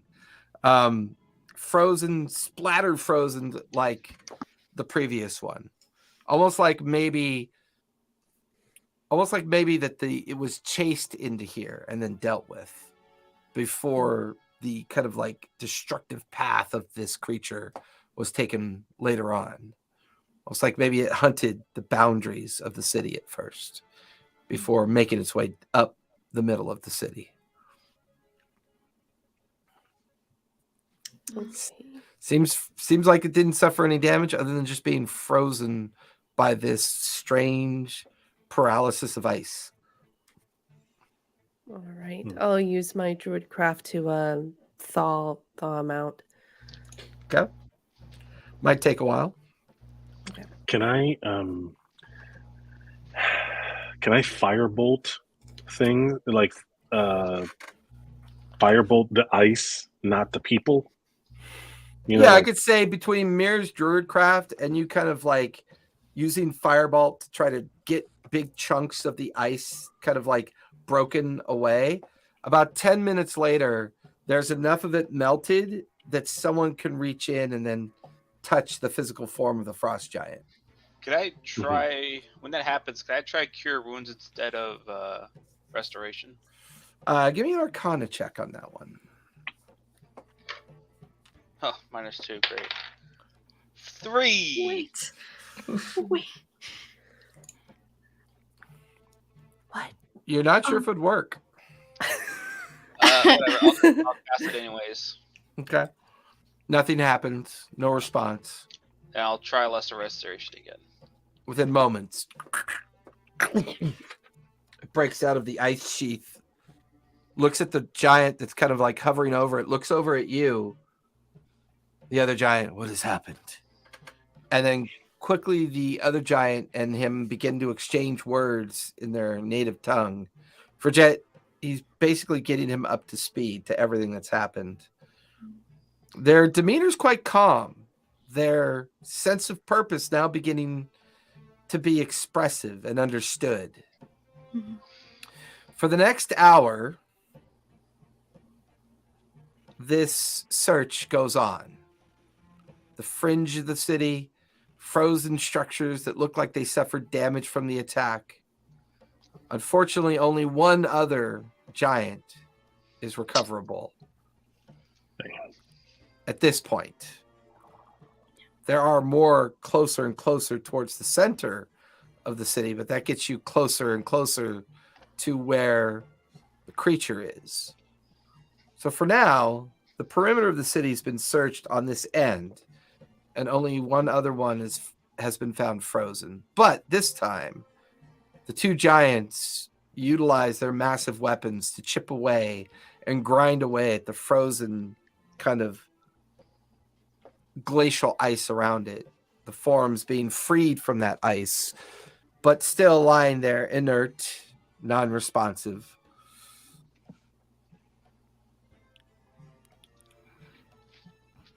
How many more can you restore? I can do lesser restoration. I'll cast it on.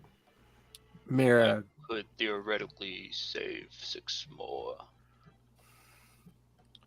Mira places her hand on the forearm of the inert frost giant.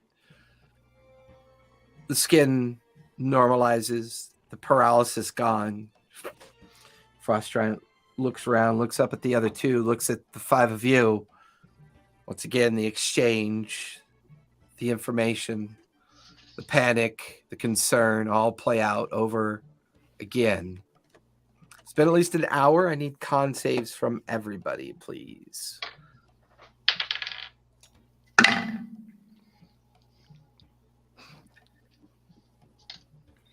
9. Keen, 3 points of cold damage. 16. Who got 12? I did. 3 points of cold damage for you for Jet. 14. What'd you get, Gork? 14. That's the DC, so you're good. Mara, what'd you get? 16. You're good. Abraxas, 28. you're good. So Jeez. for now, it's colder and getting colder, but Everyone gets to add +3 with their because they were within distance of me. so for Jet, you would take no damage. 31. because That would have given you 15. Okay, shut up, Abraxas. Stop. Keen, unfortunately, you'll still take 3 points Yeah. of cold damage because that would have been only a 12 for you. Yeah, that's Darn. That's a shame. Good What call. do we I'll do have them. now? There the are longer 4 we of stay us. here, the colder we get.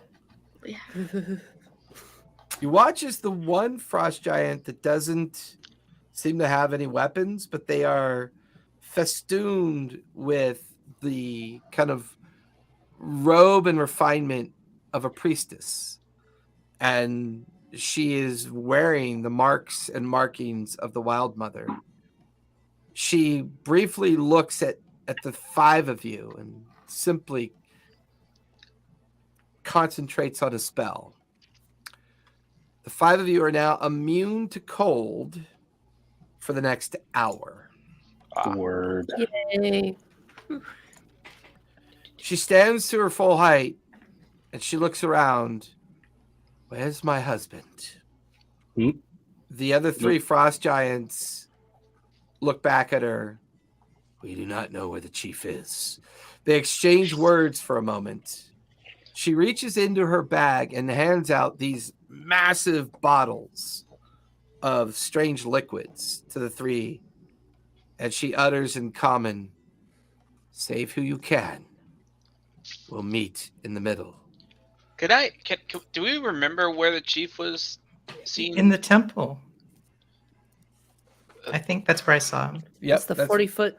That's the Yeah. massive giant that you Yeah. saw sprawled out on the ground Yeah. within He's the super temple close. entrance, in the temple facade. I'll Before call- they scatter off, I want to ask their names. I want to know who they are before they just disappear. The three frost giants have already taken off as the chiefess has kind of given them their marching orders. I'll just kind of call it priestess. We believe that your husband is located at the temple. Chief Grimfang, if he lives, he will fight. I am Brimfoam, his wife and companion of this tribe. We are the Frostbriars. We've been here a long time. Thank you for what you've done. Thank you for aiding my people. This thing of death, well, I don't really know how to defeat something that could so easily move through not only all of my warriors, but my husband as well, my companion. He wields the dual axes of cord, ancient vestiges that are said to have been given to him by a priestess of old. It was the reason why we turned towards the Wild Mother, recognizing that our previous patron was leading us down falsehoods, dark doings that did not benefit our people. So we turned away. Perhaps this is our punishment. Well, you have favor with the Wild Mother. I'm sure she will be able to assist. Where is her favor when my people were slaughtered? The goddess is a demanding goddess. Perhaps she shuns us for what we did. And she looks over at Frigette to her people, for she would be justifiably so to do so. Our weakness of our mind, our weak faith, made us subject to that foul creature. And Well, our you are recovery equally punished by whatever this thing is. Well, you are here breathing to defy those odds. I understand. You bear an understanding of the Wild Mother? Yes. I The do. life and nature of the world, its balance, its importance to us and our people. I can sense it in you. But your pathway feels different, shadowed in a past yet to reveal itself completely to you. You've dreamwalked. I can see the essence of your displacement. Your form is different. Well, I did age a little bit. Yes. I have Brimfoam dreamwalked. kind of looks at the rest. What is our plan? I can gather as many as I possibly can for now. My magics and abilities limited. But I don't feel as if expending your abilities right away is smart either. Do we meet We this thing head on? Or I could distract it, and you could hit it from behind once it is turned away. Yes, we can draw it out. We'll launch an ambush on them. On it. Can we? It already knows we're on our way. Your young friend here already stated this.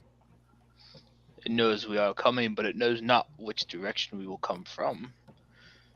Its eyes are ever seeing, but they can only look in so many directions at once.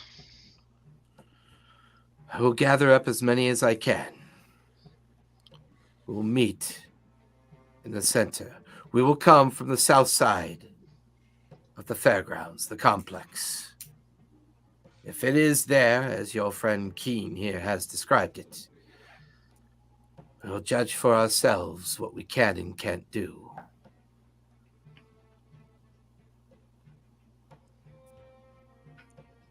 Then that will just leave us to strategize then. 2 groups. She smiles. Unfortunately, you only have an hour till this cold returns. That's the best I can do. Thank you. And she just, you could hear her, she's trying to be quiet, but her form's so big. It's just, as she lightly walks out, it's still like slight tremors as she kind of exits the large structure that you guys are currently tucked inside of. What would you guys like to do? Do you think that this creature is from this plane? Is it possible that we could banish it? Well, it seems to have come down with a sickness. I think it is a Wait, part of this plane. Don't you sing that song for Jet. Be copyrighted. Yeah. I saw the look on her face. I was like, if you start singing that song, What song? It's straight. What song? Sing it. I want to know what song it is. Can you feel it? You want to build a snowman? no, not that one. No? That's like completely opposite of what I was thinking. That's fine. That's so crazy. Question though, we don't know what this thing. It's not We sick. said it is Dracolit. dead. I mean, it's It got is- exposed organs and everything. Yeah, and you said Dracolich. Is that Mike knows what that is? But is that a no? Is that a thing that we know? I think Mira mentioned it. Yeah, Mira's Mira. Well, yeah, I think. I mean, No, I think- I could I think assume. Keen recognized what it was. Right. Her understanding of what it could potentially be, but its size, its presence, and its abilities don't quite match that expectation.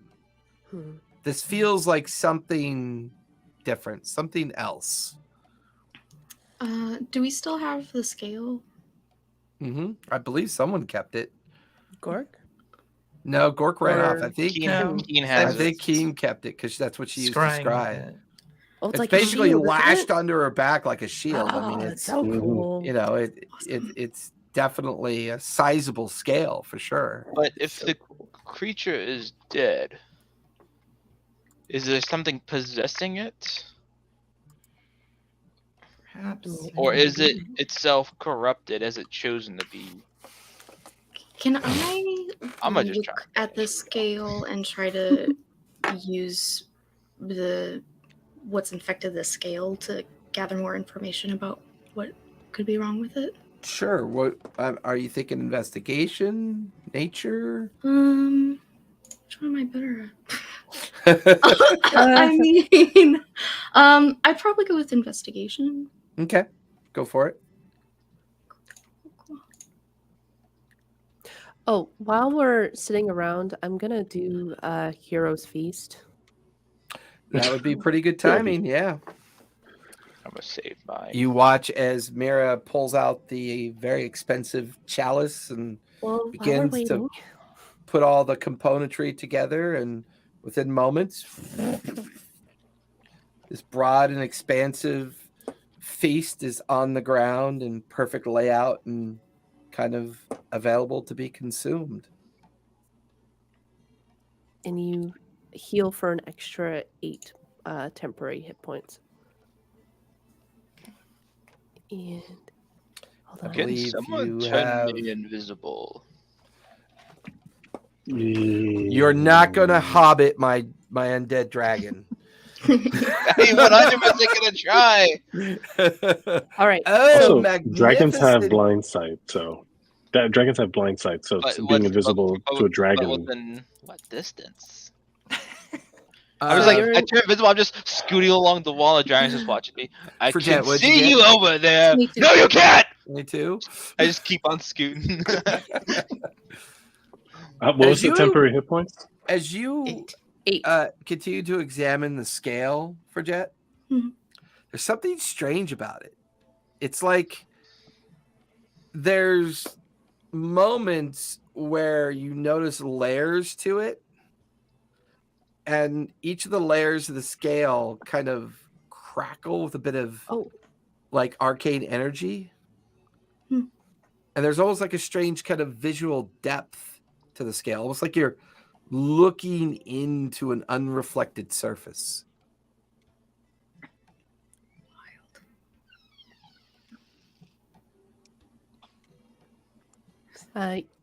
all wisdom saving throws are with advantage, and you're immune to being frightened and poisoned. So just keep that in mind. Good to know. Mm, I'll turn to Abraxas. What do you know about these dragon things? What did Mira call it? The Our lich. king called it a dragon. Draco Dog, Lich. I don't know any. I'm not. But I Because have I a look lot of like a magic. dragon doesn't mean I am a dragon. I have a lot. You're like- Less What's that about supposed to dragons, more about magic. I Right. am not a learned man. I have Well, no idea. I just got lucky. I don't have. This was not a thing I earned. Abraxas, you're detecting magic, correct? Mm-hmm. All the time. I would say, and this is my fault, I should have done it earlier, the dragon scale is magical. Abraxas, you look at Okay. it. It's got weird magiciness to it. Can I take it? Immune to fear and poison and cold too. Still, right? That's that Yeah. cold. Cold for an hour? For at least an hour at this point. Yeah, but all the Hero's Feast effects is for 24. So Cool. All right. I mean, detect magic tells me the kind of magic that the school of magic that's on it. Doesn't really tell me, like, it's not identify. I don't have identify. What kind of magic is it? You recognize it as chrono magic. What? what? Oh no, it is mine. Yeah, this is a time magic, so that means that it's either from another timeline or it has been affected by time, by the magic that I use sometimes for time. That's when you realize, looking at the scale and kind of recognizing this strange kind of relationship with the chrono magic, you realize that what you're staring into is the different layers of the scale's existence, almost as if you're looking at the combination of 1,000 forms into a single form. Okay, then I'm going to use the gleam of time to give myself an advantage on an intelligence check to kind of like pull that knowledge from the timelines. Okay. You know what I mean? Like, Yep. So I don't know if you want me to roll. Yeah, give me an intelligence check as you try to figure out why you're seeing chrono magic on this thing.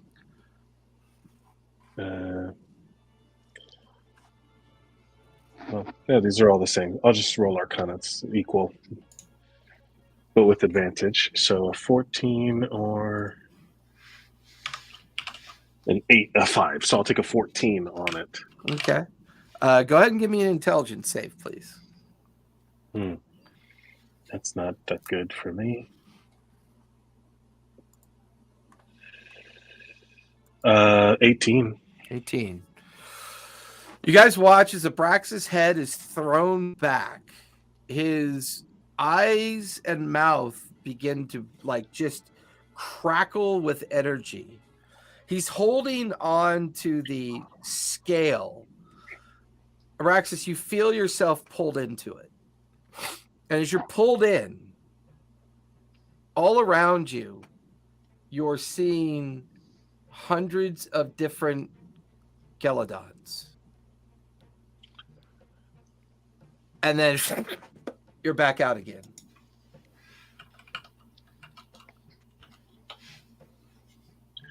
Okay. This is, I guess, like an amalgamation? Or is this a unification of the different Geladons? Maybe. Like an aberration? Some sort of... There's an anachronism here. This is out of time, but it's like multiple layers of it. There's hundreds of layers of this thing that at one point was Galadon.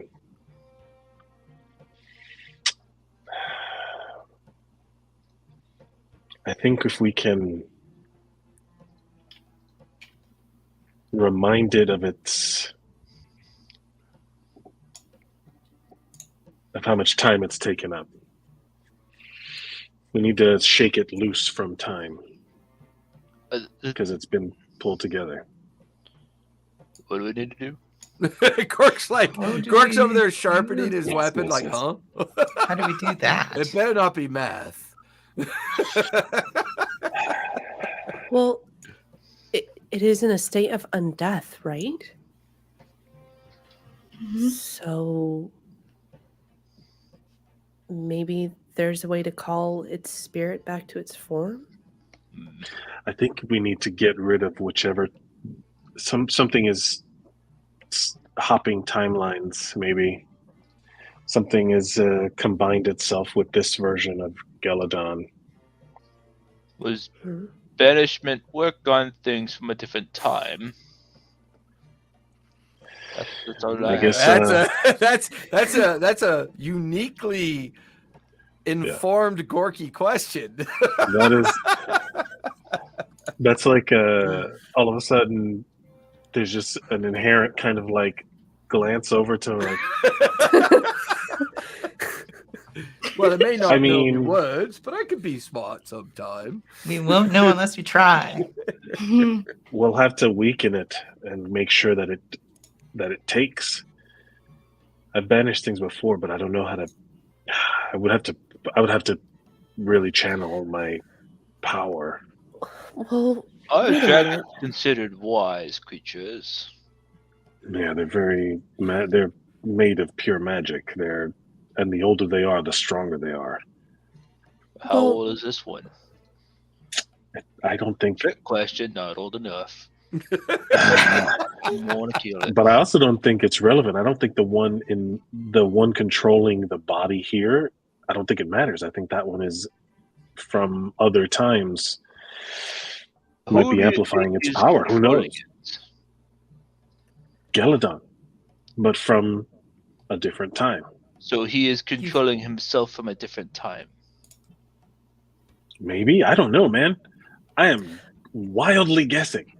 Well, Well, I'm guess thinking- better. So you met Galadon Guess before? I'm- Okay, that's I'm canon. thinking- That Gork response. Yeah, I'm thinking back to Dude. that time when we fought when we fought Keothi at the tree, but I believe I remember someone tried to do the banishment spell as well, but something was having a hold of Keothi, and it was those skulls. You think So that it maybe could some be- anchors here. It there could be something that can match along with this as well. If it truly is one part of, it's one part that's two parts of whole, if that makes sense. Mm-hmm. Mm-hmm. Yeah. So I don't know. Is the Geladon of this time being controlled by a Geladon of a different time, or is he just here? Well, I don't know, man. This plague thing, this Is plague he demon that? corrupted all of this. But So we don't Geladon's know if he's a dragon, but he's a dirty wizard dragon. or it could be a wizard that's Everyone's like, "What's a dirty wizard dragon?" dirty wizard dragon. Is that a Gorky thing? That is 100% my next character, so I call it dibs. Dibs on dirty wizard dragon. You could be a mud wizard. Oh yeah, no, totally. I am 100% making a character. Mud wizard. Mud wizard. Just a peasant that just throws mud. Yeah. I don't know if we have So- time to figure this out. Or The problem is that this is at the very. I don't want to say this out loud in front of the giants, but I will message everyone, kind of like pinging message around in our heads to be like, this is us. I don't know how relevant this is to the cause, the big picture. But if there's something corrupt here, and if there's something being protected, and if it's something that can aid us in this fight coming up, because for sure that we're not going to be, casually strolling through the end of this. Right. well, I can try and find unholy things that are tethering it here, but I can only sense so far, and this is a big, big place. The plague demon had anchors and varied kind of access points that were keeping its influence here. So- This Yeah. thing may have a similar setup in terms of magical anchors, but its magic is time. So it is related to that. So if anything, these timelines converging here, it's possible. But until we engage, we don't really know. So I plan. will say I can I try. distract can- it, I can go. and then y'all try and figure out what is holding it here. Hmm. Go ahead, Keen. I could try to scout, but I mean, I'm pretty good at hiding. From dragons. Maybe. That's Never really tested it. I've been hiding from my past for 20 years. What's Oh, a dragon to compare to that? How big is it? How big's what? How big's the temple? Keen would have described it as a pretty massive structure. Maybe, and it's hard to tell for sure because The main room that the dragon is in. I mean, you would equate it to thousands and thousands of square feet. So a football Yeah. stadium kind of size. Yeah, because I mean, it would be the gathering point of frost giants, and they're quite large themselves. Sheesh. But she also would describe the upper portion of it was cracked open as if something perched up on it and ripped the temple in two But and then dropped down to the interior. Well, would there be an anchor like in the Frigette's place? It started there, and it anchored itself there. This dragon came from somewhere else. I mean, I'm not made saying its way it here. can't be there, but I think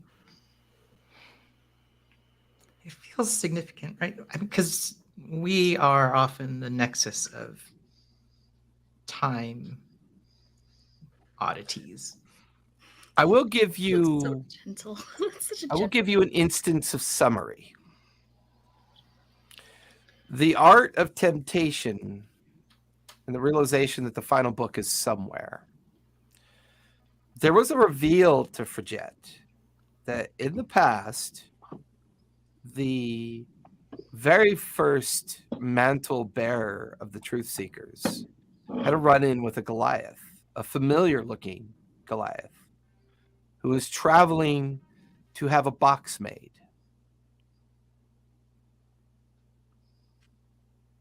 And that would have been around the timeline of both the assemblage of Butcher Block and the eventual use of the box to contain the 9 keys of Calamity, the books. I would say the connection here feels like this creature was doing something it was intended to do, regardless of your outcome already. Even though the plague demon failed, and even though the temptations were resisted, this creature was set to do something before your success. So it had come here to prevent something else from happening as well. And it's guarding something that seems to have the quotation of a wild mother vestige. So there's definitely something here that would be connected. There's a tendril of threads connecting. Why the Truth Seekers? Was it really just the book? We're deep into the origins of the more powerful nature of these books. These books have been either revealed, found, and recovered. But why this final book? Who is this Glaciesa, this person, this creature that resides on the 6th level of hell? Why is she so interested in the Truth Seekers? Its location, this location, is tempting tempting members of the party a sign of strength or a sign of weakness? Is there more fear here or concern? Is a devil or a demon even capable of fear or concern? I would say that during your hero's feast, that these memories kind of flood, these thoughts, these ideas kind of flood back to all of you. I'll say the hero's feast was a trigger for that event because it's a pretty powerful magical event when you do consume a hero's feast. Inspiration can happen. But the chrono magic,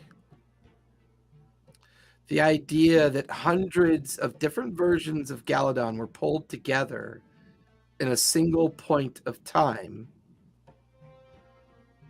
perhaps a side effect, not actually an intention.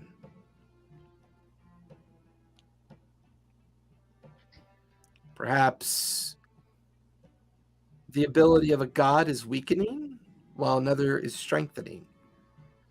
Perhaps this battle has been ongoing since day one, and you're just experiencing its outcomes as you traverse through these struggles. Gork destroying what he believed to be the Keeper of Avernus, the great guardian Zariel of Avernus. Mira's dreamwalk to discuss a possible outcome with her future self.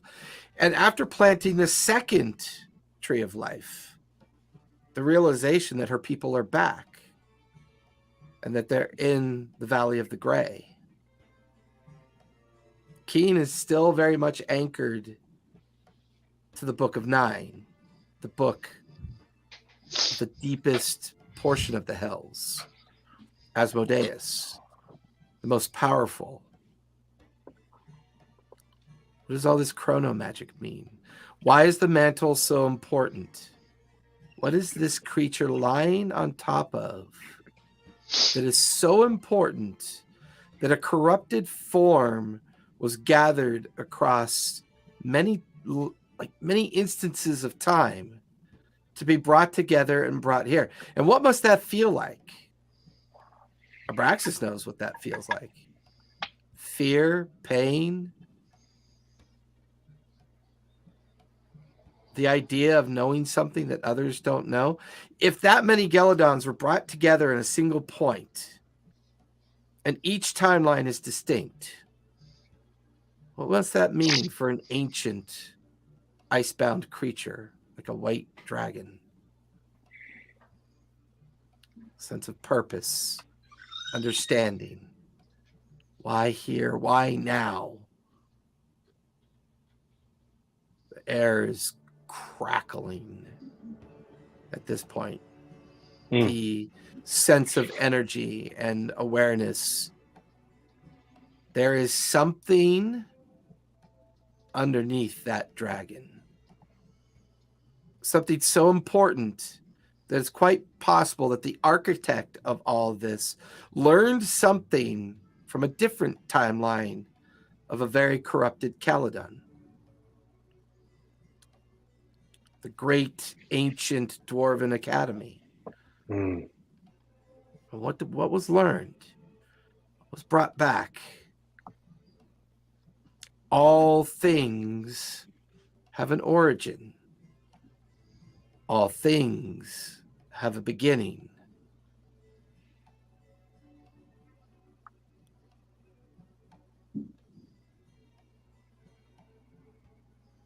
This feels like you're at the beginning of something, the origin of something, how something was made, something was brought into existence.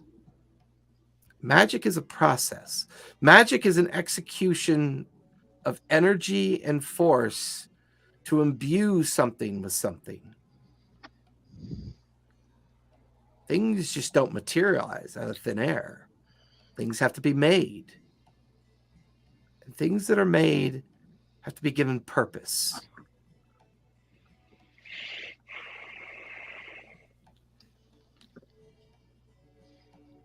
All of you begin to remember Mordecai's workshop, the great shop of the gods. Why was that important? Why was that fractured remnant of Butcher Block even relevant? If the Citadel has truly been recovered, based on the forms that you had discovered, if the Citadel is nothing more than a guardian of these 9 keys of Calamity, who made them? Who made the books? For that matter, who makes a vestige? Creation is a physical process. Magic is the outcome used to give that physical process purpose and intent.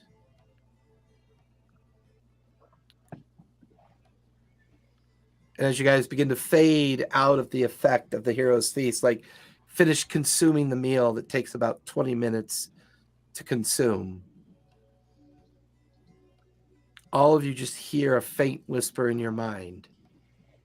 Beginnings. Beginnings.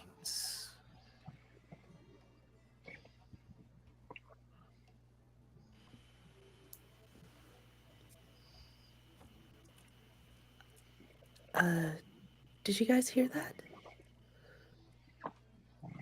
Yes. My food isn't enchanted. In that way, anyway.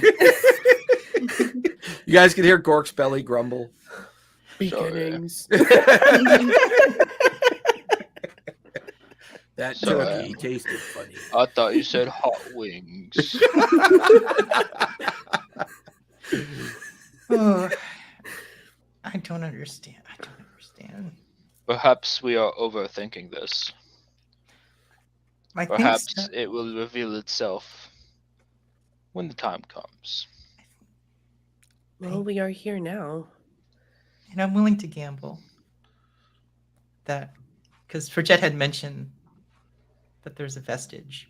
Right? Mhm. And vestiges were created for the wars between the gods. And that's what we're in now. I thought we already knew that. So we should get it. Yeah. We just have a big old stinky dragon to deal with. So let us kill it. Let's go. Well, if that's the case, would it be possible to lure it out and ambush it? That's what I first thought. When the ship gets here, we could ambush it as soon as it leaves the cave with the cannons, but if the giant is right, if its sole purpose is to sit on whatever it is sitting on, then it will not move unless we get into the temple. Mm-hmm. I don't think it's going to leave. And I think we need what's under it. True. I mean... And you said there was an opening at the top, right, Keen? Yeah, because it had busted open the temple. We want to like try attacking from the top. Wow. Maybe surprising it. I think multiple directions is going to be important because I cannot fly, so I do not think coming in from the top is for the I demand Gork tossing immediately. I could drop or you in. a gork bomb. Yeah. I mean, You were great in that maw of the tentacle person. Do you think that dragons are prideful? Do you think you would accept a challenge to a one-on-one duel? It didn't really respect the challenge of any of the other giants. I don't know if don't it's... think they tried. I think it just kind of surprised them and killed everything. Keen, you hear a voice in your head. Uh-oh. It's the druid frost giant. Oh. So far, we've managed to gather 14. Ooh. We are halfway to the edge of a pre-described location. See you soon. Pass that along. 14. But do you think that if it was challenged, it would accept such a challenge? Maybe in its uncorrupted form. Maybe originally. Maybe at some point. Yeah. But now it's either feral or it is following an order to its extreme end. Either way, it's fanatical in its protection over whatever's down there. It can't be I don't think it can be reasoned with. So how many other entrances are there besides the one coming in from the top? There must be a main entrance. What about side entrances? Are there elevated levels? Yeah, were there other ways in or just... There were plenty of other ways in. Some were collapsed in from the damage that it took. The main entranceway into the temple definitely had a significant amount of damage because it perched up above that part. So there's rubble strewn all down, but there's other cracks and fissures and other openings that you saw. There's definitely multiple ways to get into the facility. When you were scrying into this temple, did you see perhaps balconies or overhangs? Like balconies. Oh, yeah. Definitely. Yes.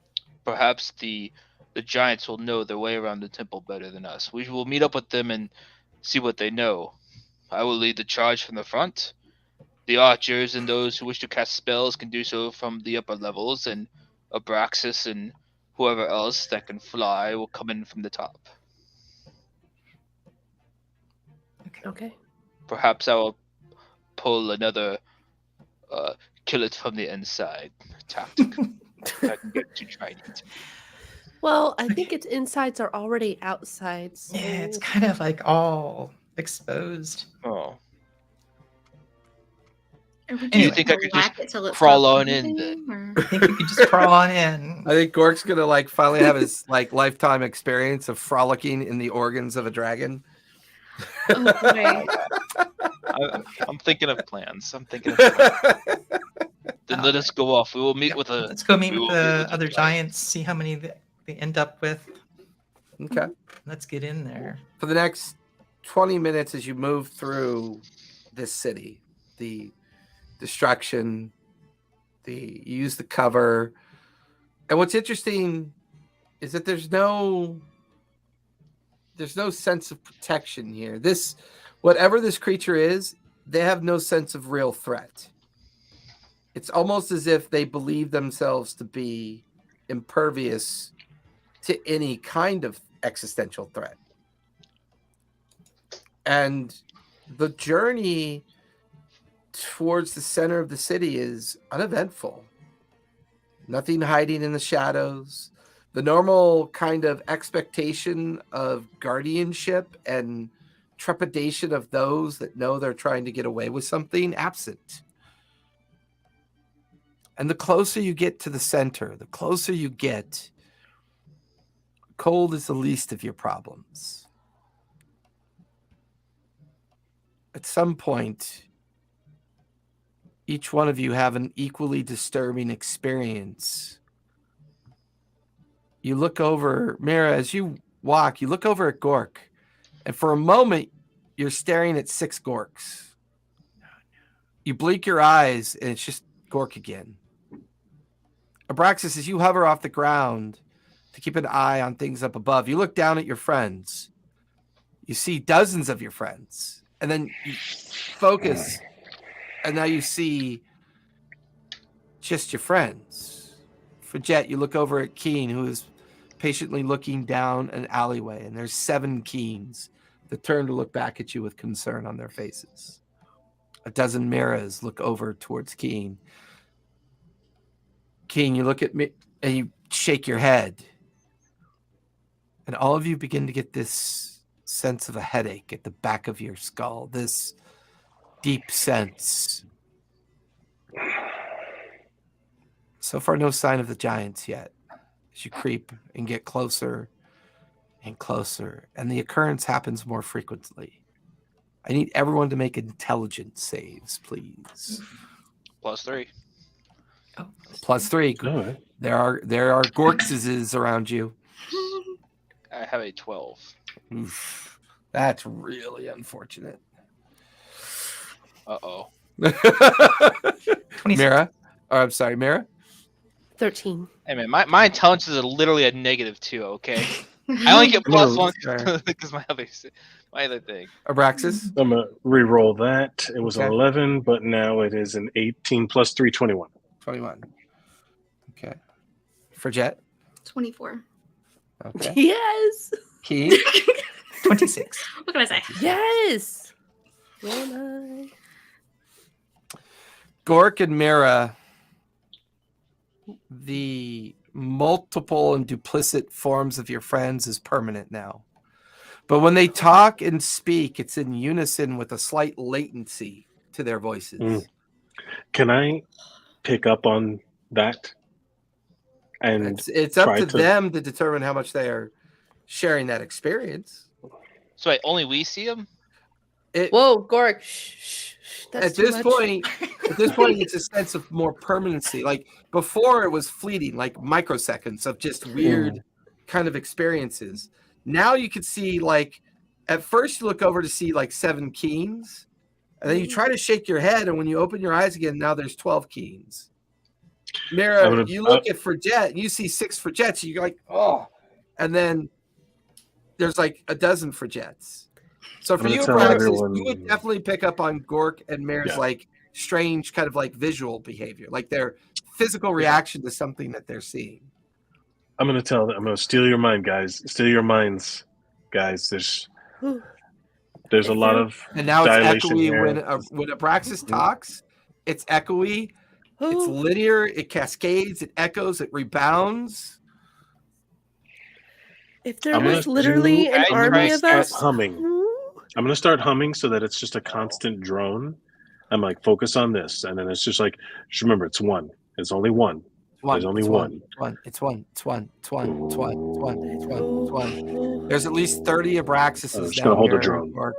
It's one. Can I, it's one. Can I cast Lesser Restoration on myself?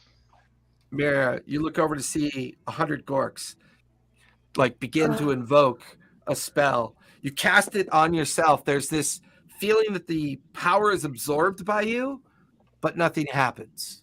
It just fades. No. Okay, what about Cleansing Touch? You focus on that.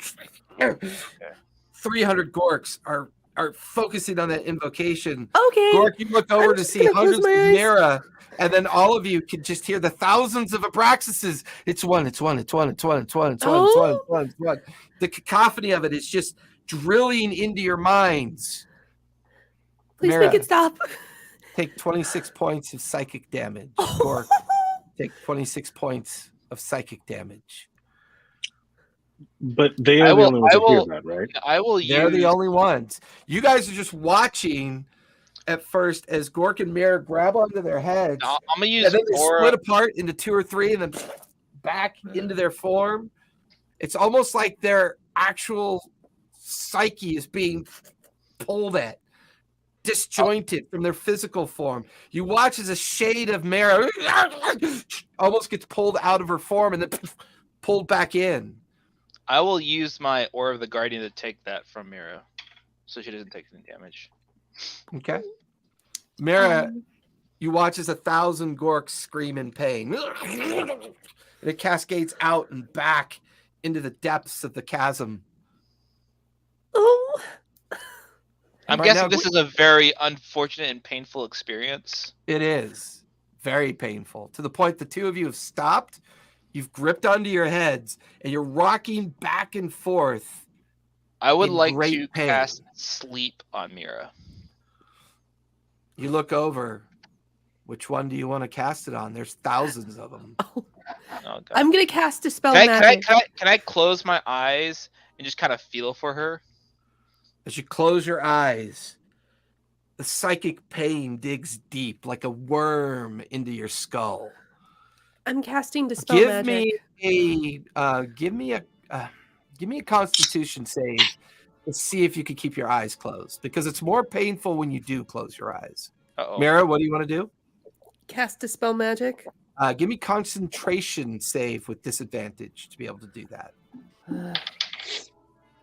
So it's basically a con save at disadvantage. I got a dirty 20. 30-20? I got a nat 1. Yeah, you immediately lose the idea and thought of the spell. Abraxas, I'm going Forget, to- Keen. I'm going to reach out and touch and kind of channel my time magic. And I'm going to use that to cast Greater Restoration, but to kind of refocus the prism of their time with Greater Restoration. Okay. You see your two friends split and then reform, split, reform. What? Gork and Mara take 26 more points of psychic damage each. What is happening? Abraxas, I don't like these headaches. you a begin big to spell. cast and you begin to organize this idea of getting them to refocus, recentering them. You reach into your chrono magic that you haven't really explored all that much, and you begin to wonder, this greater restoration, what happens if I try to restore time? What happens if I try to restore the fact that they're being pulled out of this timeline? What does it mean? And you bring the spell together. And as you do, there's an explosion of arcane light from the two of them. And then you watch as a spectral form steps away from Mira. And then another. You watch as Gorks begin to step out of Gork. And another, and another. And they're looking around strangely. They looked over to see you and the others, and they look. And in discordant unison of different ways of asking the question, where are we? Where are we? What are we? And it just rebounds and echoes, and then you cast the second half of the spell and you reach out to time. And you feel your energy pull at time. And then for the first time, Kronos reveals himself to you. You've always heard his voice, but your awareness of this magic, your experience with it, this effect on you, and you focus on these shapes of Gork and Mira that are being pulled from themselves. A voice that sounds familiar, a feeling, my strength grows. can feel the fractures. I can feel the mistakes. But the voice is less gruff, less distant. The voice becomes more feminine. My undoing and my mistake is mine alone. You've almost gotten to me, Abraxas. A little further. And then there's a blink in just that moment of a revelation of Kronos. And you can see the face of Keothi. And then it goes away. And then you finish the spell. Mare and Gork, you open your eyes to look around. The effect gone. Blood oozing from ears, nose, and eyes. The pain in your mind's beginning to fade. And all you can hear off in the distance. Clever. Clever, timekeeper. You're almost back. She can't help you now. The fractures remain. The lies remain. Just a little further, and I'll show you the truth. I'll give you guidance, and you'll understand the worth of yourself and the others. And it crackles and fades. Each one of you, though, blinking, shaking your heads. Once again, 2 or 3 for Jets or Keens, Abraxases, Gorks, and Mares. But then you close your eyes and things recenter. Off in the distance, Abraxas, the center of the fairgrounds, you could see dozens and dozens of frost giants fighting each other, clashing with one another, turned against one another within whatever this effect is. It's peeling back things that are true. It's placing lies where truth is hidden. And walking amongst this, a form, a shade, an outline, creeping closer to the temple. I need everyone to give me intelligence saves again, please. Sorry. This is deep magic, folks. This is deep, deep shit. Welcome to... Oh, I'm sorry. What level are we? Yeah. Yeah. Remember your plus threes. I got 20, Yep, plus threes. 24. Natural 20. Nice. Ooh. Plus 3, 24, plus 3, 27. Okay. And I Mira? would take a second to heal Mira. I One would second. heal too. Mira? Well, I'm healing you Okay. for 20 points. Mira, what'd you get? I'll be healing myself. I got a natural 3. A natural 3. For Jet? I'm gonna reroll it. Wait to reroll it. Thanks. Thanks, halflings everywhere. No, Thank that you. was for being a monk. Oh, okay.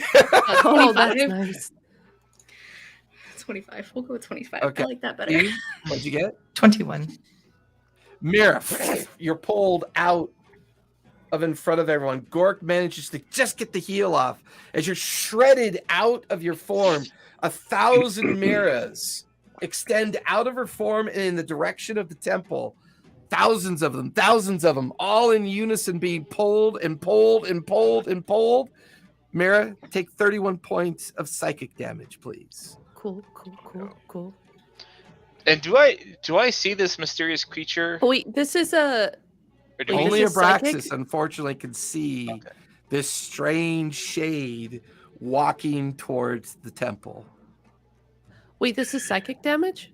This is psychic damage, yes. I'm resistant to psychic damage. Take half then. And be sure to retcon the half that you already took as well. Yeah. So I'll just... Keep an eye on them immunities and resistances, folks. Yeah. Mm-hmm. This is a big. This is the adult playground you're in now. The shape that I'm seeing, it's walking.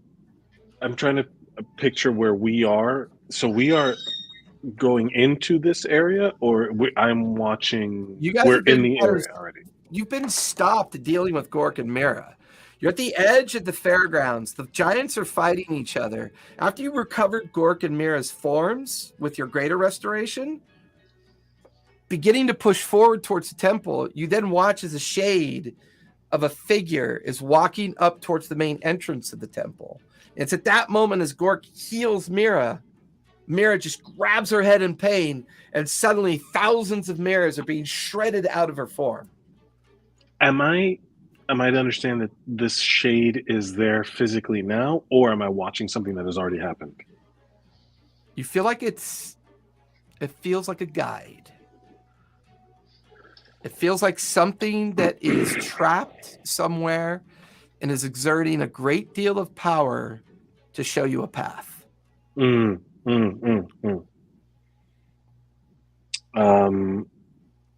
then all of a sudden you hear a familiar ticking. Yeah. That you haven't heard for some time. But it sounds different. It sounds like it's going in reverse. It's winding a different direction.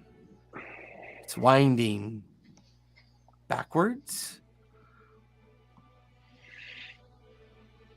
I'm going to the images in front of you change. The giant city is restored. The temple is back to normal. But you're watching as dozens of figures line up in parade form.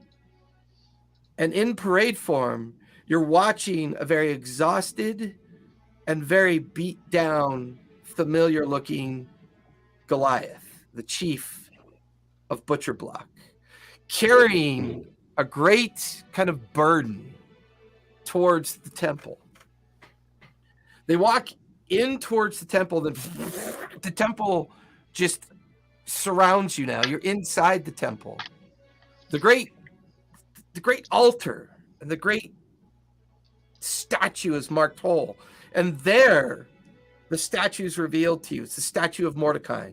You can see the great hammer and anvil used to forge the world. The words stretched across the altar. The great gateway opened up down into the vault and then stitched across the great shield that's emblazoned at the feet of the statue. The Shadow Forge. And the vision's gone. You find yourself back trying to focus on Mira. The others are now concerned about Mira as well. She stands there screaming in pain, blood pouring from her nose, eyes, and ears. Mira, give me another intelligence save, please. Go ahead. +3, because Bork is there. Intelligence. I would like to go over to Mira and offer her protection from evil and good. Okay. I keep rolling lower than 10. Yes. Mira gonna die. Man, could be from the dragon. Take 41 points of psychic damage, halved Oh. to 20. So Half the my points, question is, you are resistant. where are the other giants? There's hundreds of them fighting each other right now. Oh, And as you blink, That is happening. I thought maybe they were. hard to know. And the We ebb need of to- their battle ebbs and flows across the parade ground, and then as your vision coming back out of the temple concludes, the shade dissipates, and So you I'm just torn. hear that feminine voice over the rewinding tick of the clock. Beginnings. So beginnings. I'm torn because everything about this whole process has been us staying together. But if I have to go by myself, that makes that feels like contrary to what the point of all of this has been to be to go together. So my first impulse is to grab Mira, and we need to get in there. That's my first impulse. Okay. Because I can't, as much as I need to get through there, that I see the ghost, guide. I have to assume that it's for all of us. The clash of the frost giants gets louder, and now there's thousands of them fighting each other. Yeah. Trapped in this hell, trapped in this cycle of them seeing a lie, but thinking that they see a truth. Their fight continues. It goes back and forth, ebbing back and forth. Mira screams in pain yet again. I'm gonna try and Thousands of her cast. being pulled out of her existence. I'm gonna try to cast Dispel Magic again. Did my Greater Concentration Restoration do anything? Did you Did try my Greater it yet? Restoration? The first time I cast it, did it? That Yeah, it brought them back together. This was just the effect of another failed save. Mira, Okay, well- concentration save with disadvantage to try to execute the spell. Because you are under this psychic effect.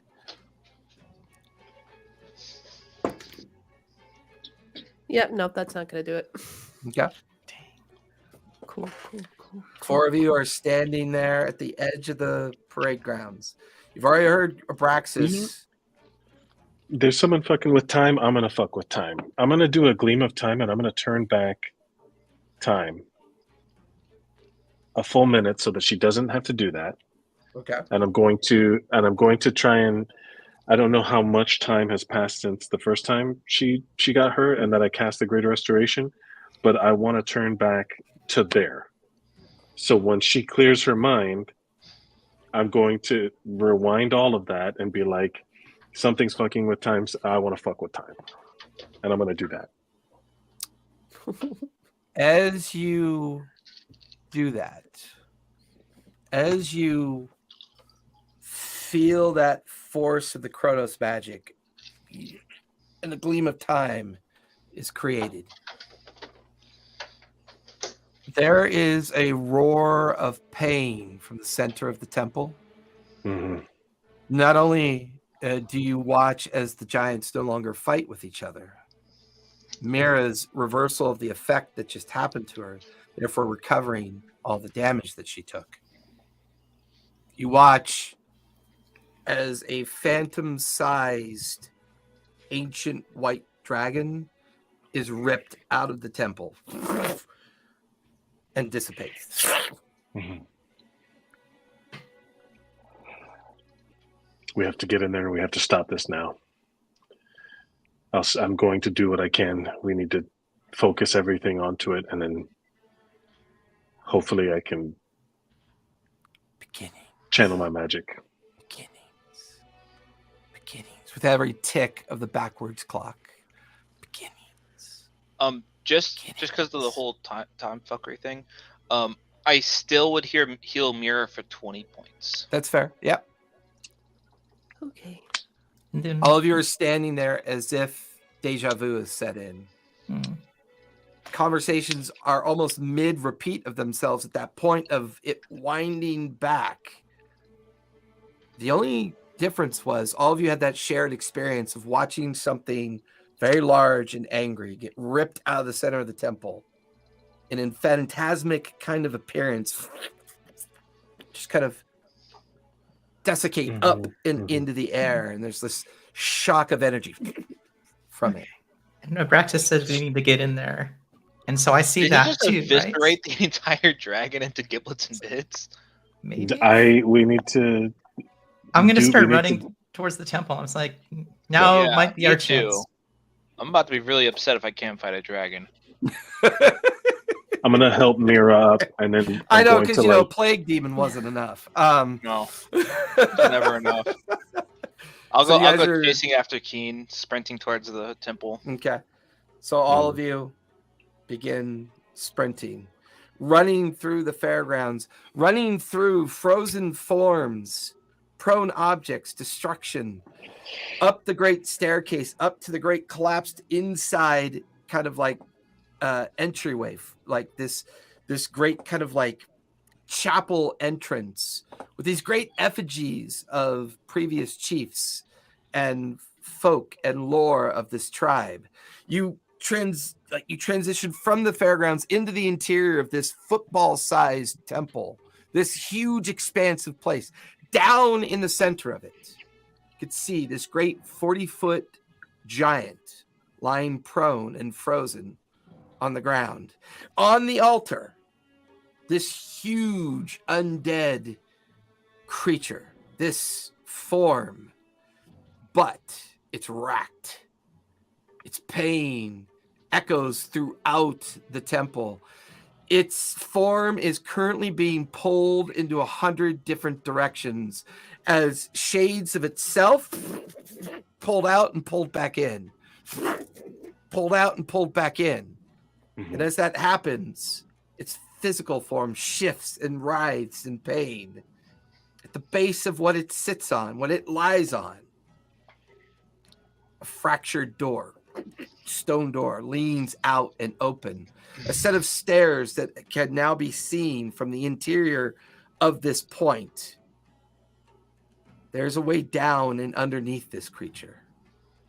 As soon as I can get into where I see it, I'm going to try to invoke stasis, which is another Gleam of Time thing. It's a DC 20 something save. I don't know. It doesn't say here what it is. It's a DC 20. Intelligence. Sure. It's intelligence. I'm going to spend a legendary reaction to re-roll. Uh-huh. I'm going to spend a legendary resistance to re-roll. Yep. Yes. Okay. Yeah. The 100 different forms being pulled away freeze. Yeah. And the psychic blast from that just echoes out into the chamber. So, Braxis, you have to concentrate on this to be able to maintain this. Now, I would Right. assume that I am in front of Abraxas. You're in front, Abraxas is right behind, Mirror's to the right, King to the left. And for how- Jet, kind of like 1970s Charlie Angel style, like just there like that. Around. How far is the how far is the dragon from us from this location? So the altar is a good 300 feet wide, maybe about 20 feet tall. You see the fractured stony remains of the statue that's strewn out amongst the rubble pile. Because it was thrashing around in pain, it shifted the rubble, causing the fractured stone door right beneath the altar to reveal the stairs that lead down as well.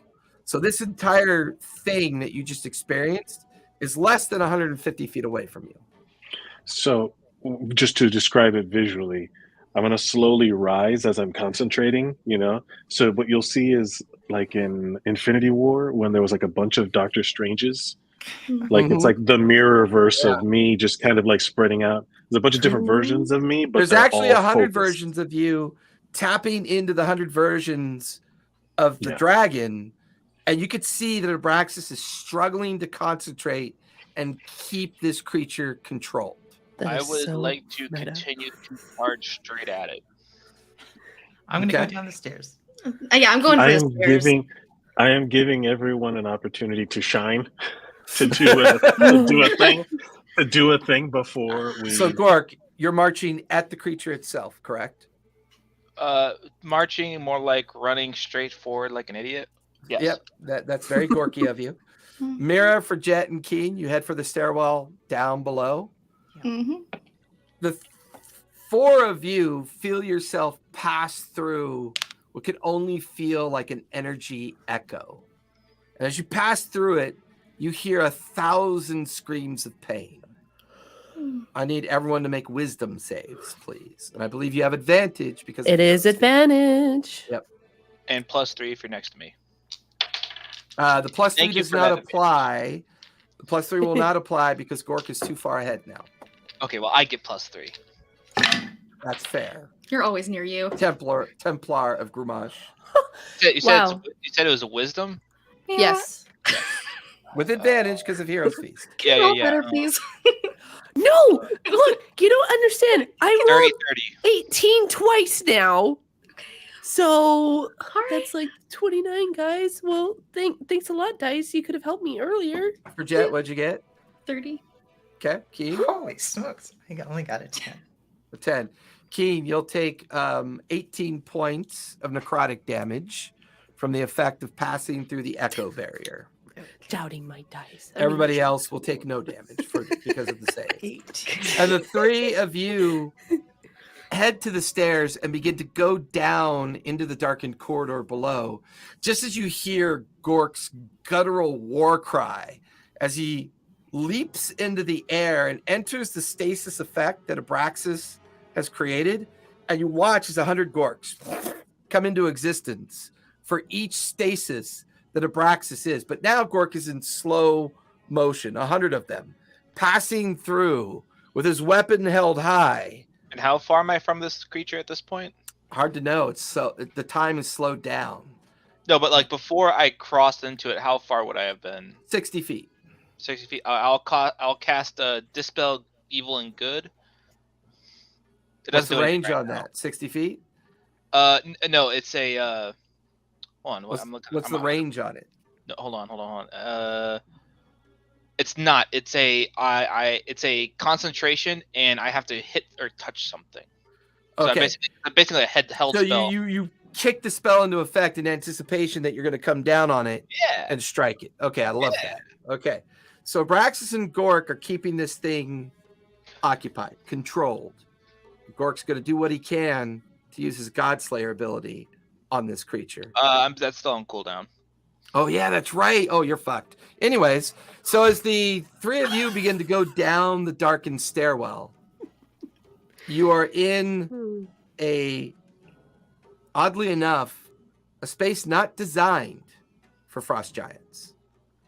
The hallway, roughly 10 feet tall by 15 feet across, and you walk as all the sound behind you fades.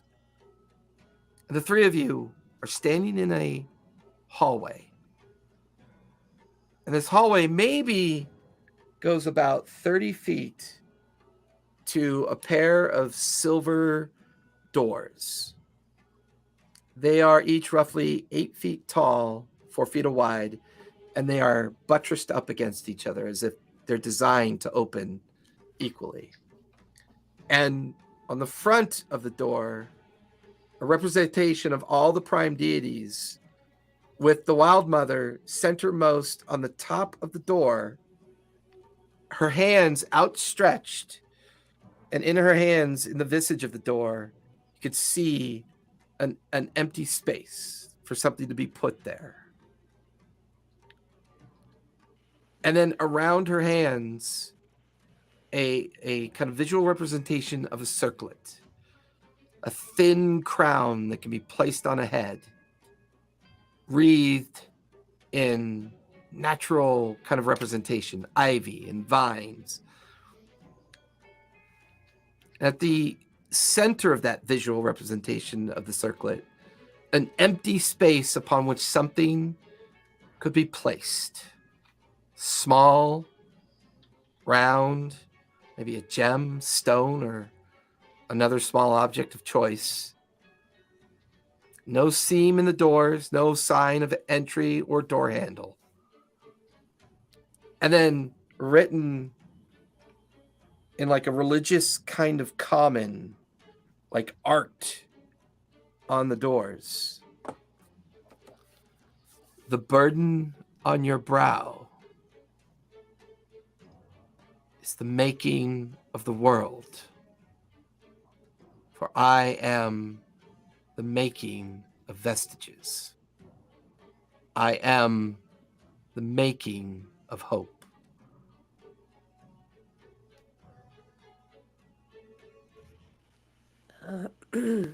Mayor's gonna walk up towards the door. She has the light cast in her staff too, so we're not walking in complete darkness.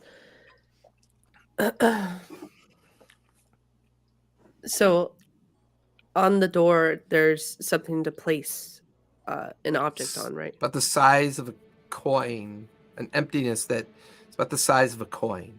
and it's kind of all the visual artistry is built around it. The representations of the different deities, the Wild Mother at the very top, her hands outstretched with the hole representing the center of her hand, as well as where the gem might be placed within the idea of the circlet being there. It's all imagery. It's all artistry. It's all etchings and kind of like pictographs emblazoned and placed in these doors. This feels like this is the way in, because you don't really see a hinge or a seam or any sign of a door handle or a lock. This feels like faith. Feels like trust. It feels like a sense of certainty to get through these doors.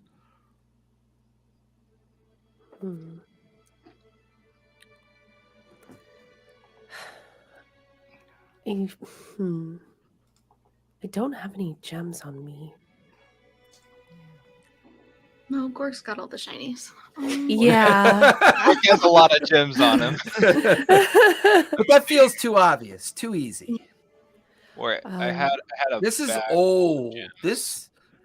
This place feels ancient. You're standing in a hallway that someone else has only stood in maybe 300-400 years ago when the box was made. Abraxas, did you share with them the Shadowforge reference on the statue? You're muted. When I reversed the time to recane, as we were like probably Right. like we got to go in here, it would have been like, Okay, here's gotcha. because such and So such. everything Abraxas experienced with that vision that he had being pulled in and saw the history of the city 300-400 years ago and the arrival of the great chieftain to have the box made, and then the idea of the Shadow Forge, all that is knowledge to the three of you at this point. Okay. Keen's like, fuck, that don't help. I think we need something to fit the Well, thing. It's like, I don't have gems, but I do have seeds. She's a wild mother.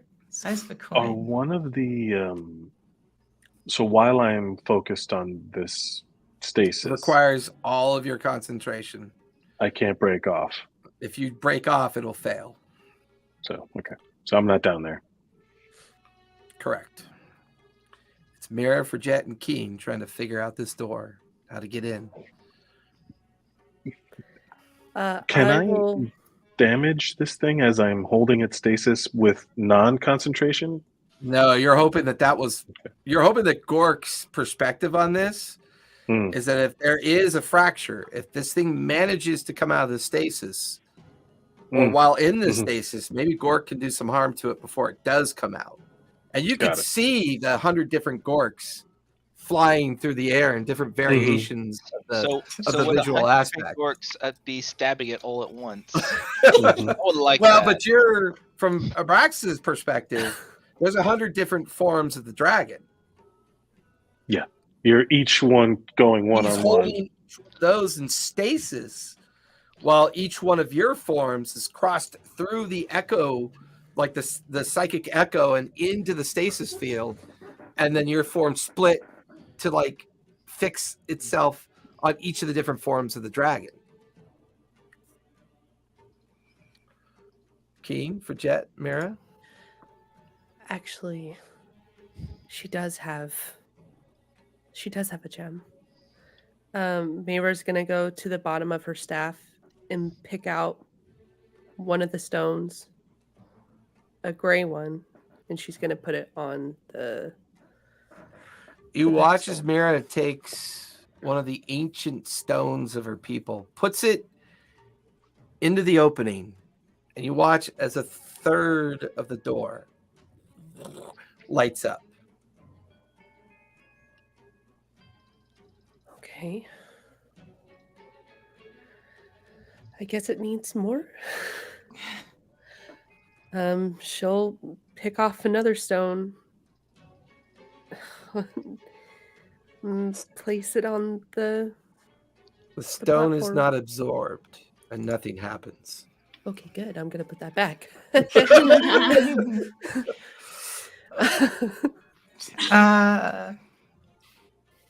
Would the copper ring fit? Looks like it. I'll take off the ring and put it in the. It's absorbed. Another third lights up.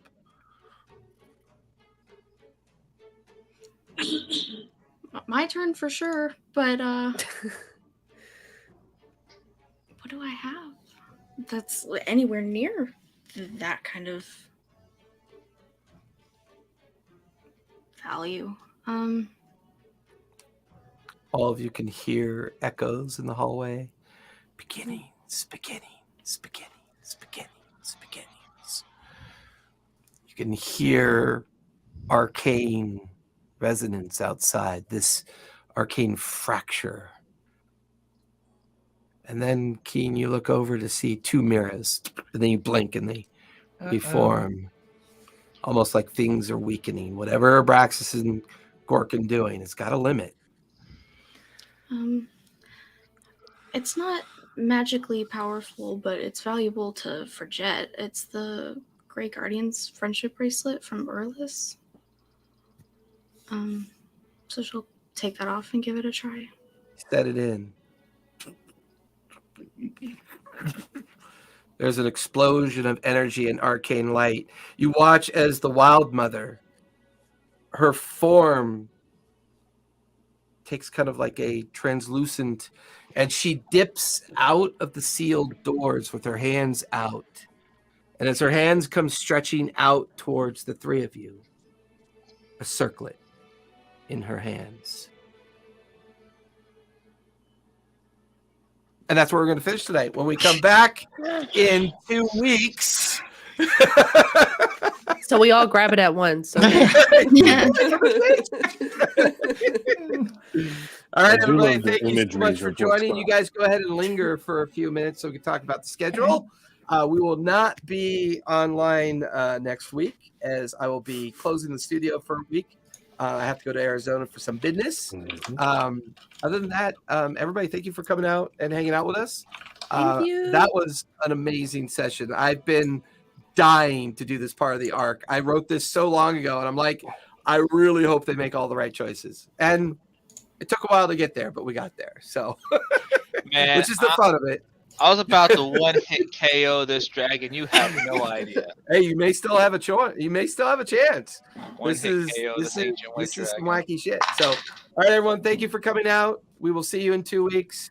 We're getting closer to the end. Our 2-year journey is getting nearer and nearer. But hey, you know what? Be kind, be safe, play a game. It's good for you. See you guys. Bye. Take the song.